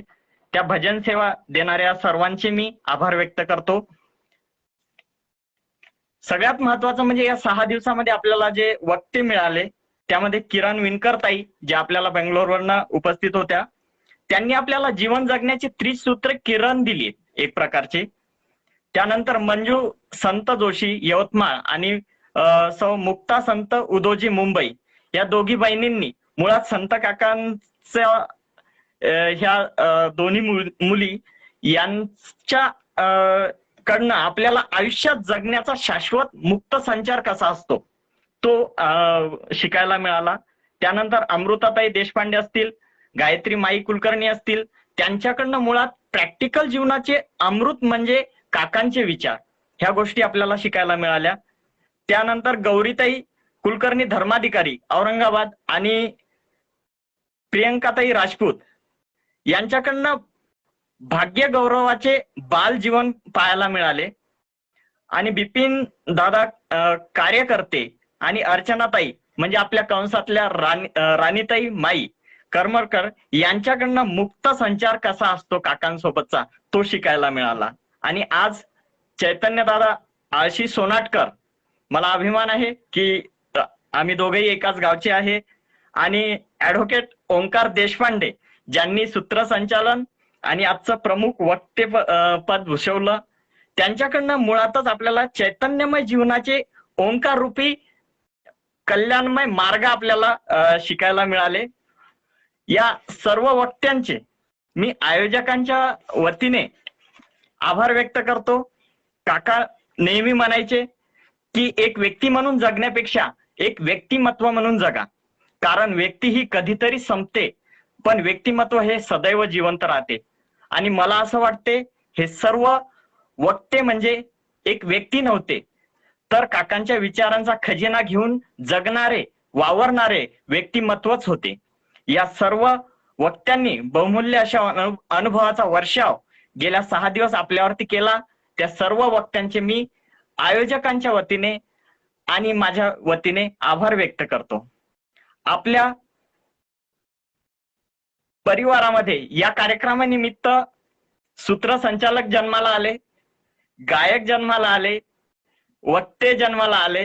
ही सुद्धा एक महाराजांचीच इच्छा आणि मला वाटते की आशीर्वाद आहेत. कारण चिखलातनं कमळ जसं वर येते तसे हे पटापट वर आले. मला आठवते की मुकुंद काकांचा जसा यांना सर्वांना फोन गेला मलाही आला, तर मला असं वाटतं की ज्यांच्यामध्ये ती म्हणजे बोलण्याची किंवा याची काय म्हणतात धैर्य नव्हतं ते सुद्धा एका सेकंदात जसं कमळ वर यावं तसं हो म्हणाले. आणि या कार्यक्रमाला त्यांनी अतिशय चांगल्या प्रकारे प्रतिसाद दिला आणि उपस्थित होऊन त्यांनी त्यांचे अनुभव कथन आपल्याला सांगितले. अशा प्रकारे आयोजकांच्या वतीने या अनुभव कथनाचा हा जो काही कार्यक्रम आहे त्याला मी स्वल्पविराम यासाठी म्हणतो, स्वल्पविराम देतो यासाठी म्हणतो कारण यानंतरही गायत्री काकूंशी माझं बोलणं झालंय. यानंतरही असे आपल्याला कार्यक्रम भरपूर घ्यायचे आहेत. असो, आज रोजी आयोजकांच्या वतीने आणि मुळात ही जी संकल्पना आहे, मूळ संकल्पना आहे, या सर्वांच्या वतीने हा कार्यक्रम आणि सगळ्यात महत्वाचं म्हणजे पडद्यामागची व्यक्ती, सॉरी एक सांगायचं राहिलं, पडद्यामागची व्यक्ती खूप महत्वाची असतात आयुष्यामध्ये. तसेच या कार्यक्रमामागेही पडद्यामागचे काही व्यक्ती होते त्यांचा आवर्जून उल्लेख करावा लागेल.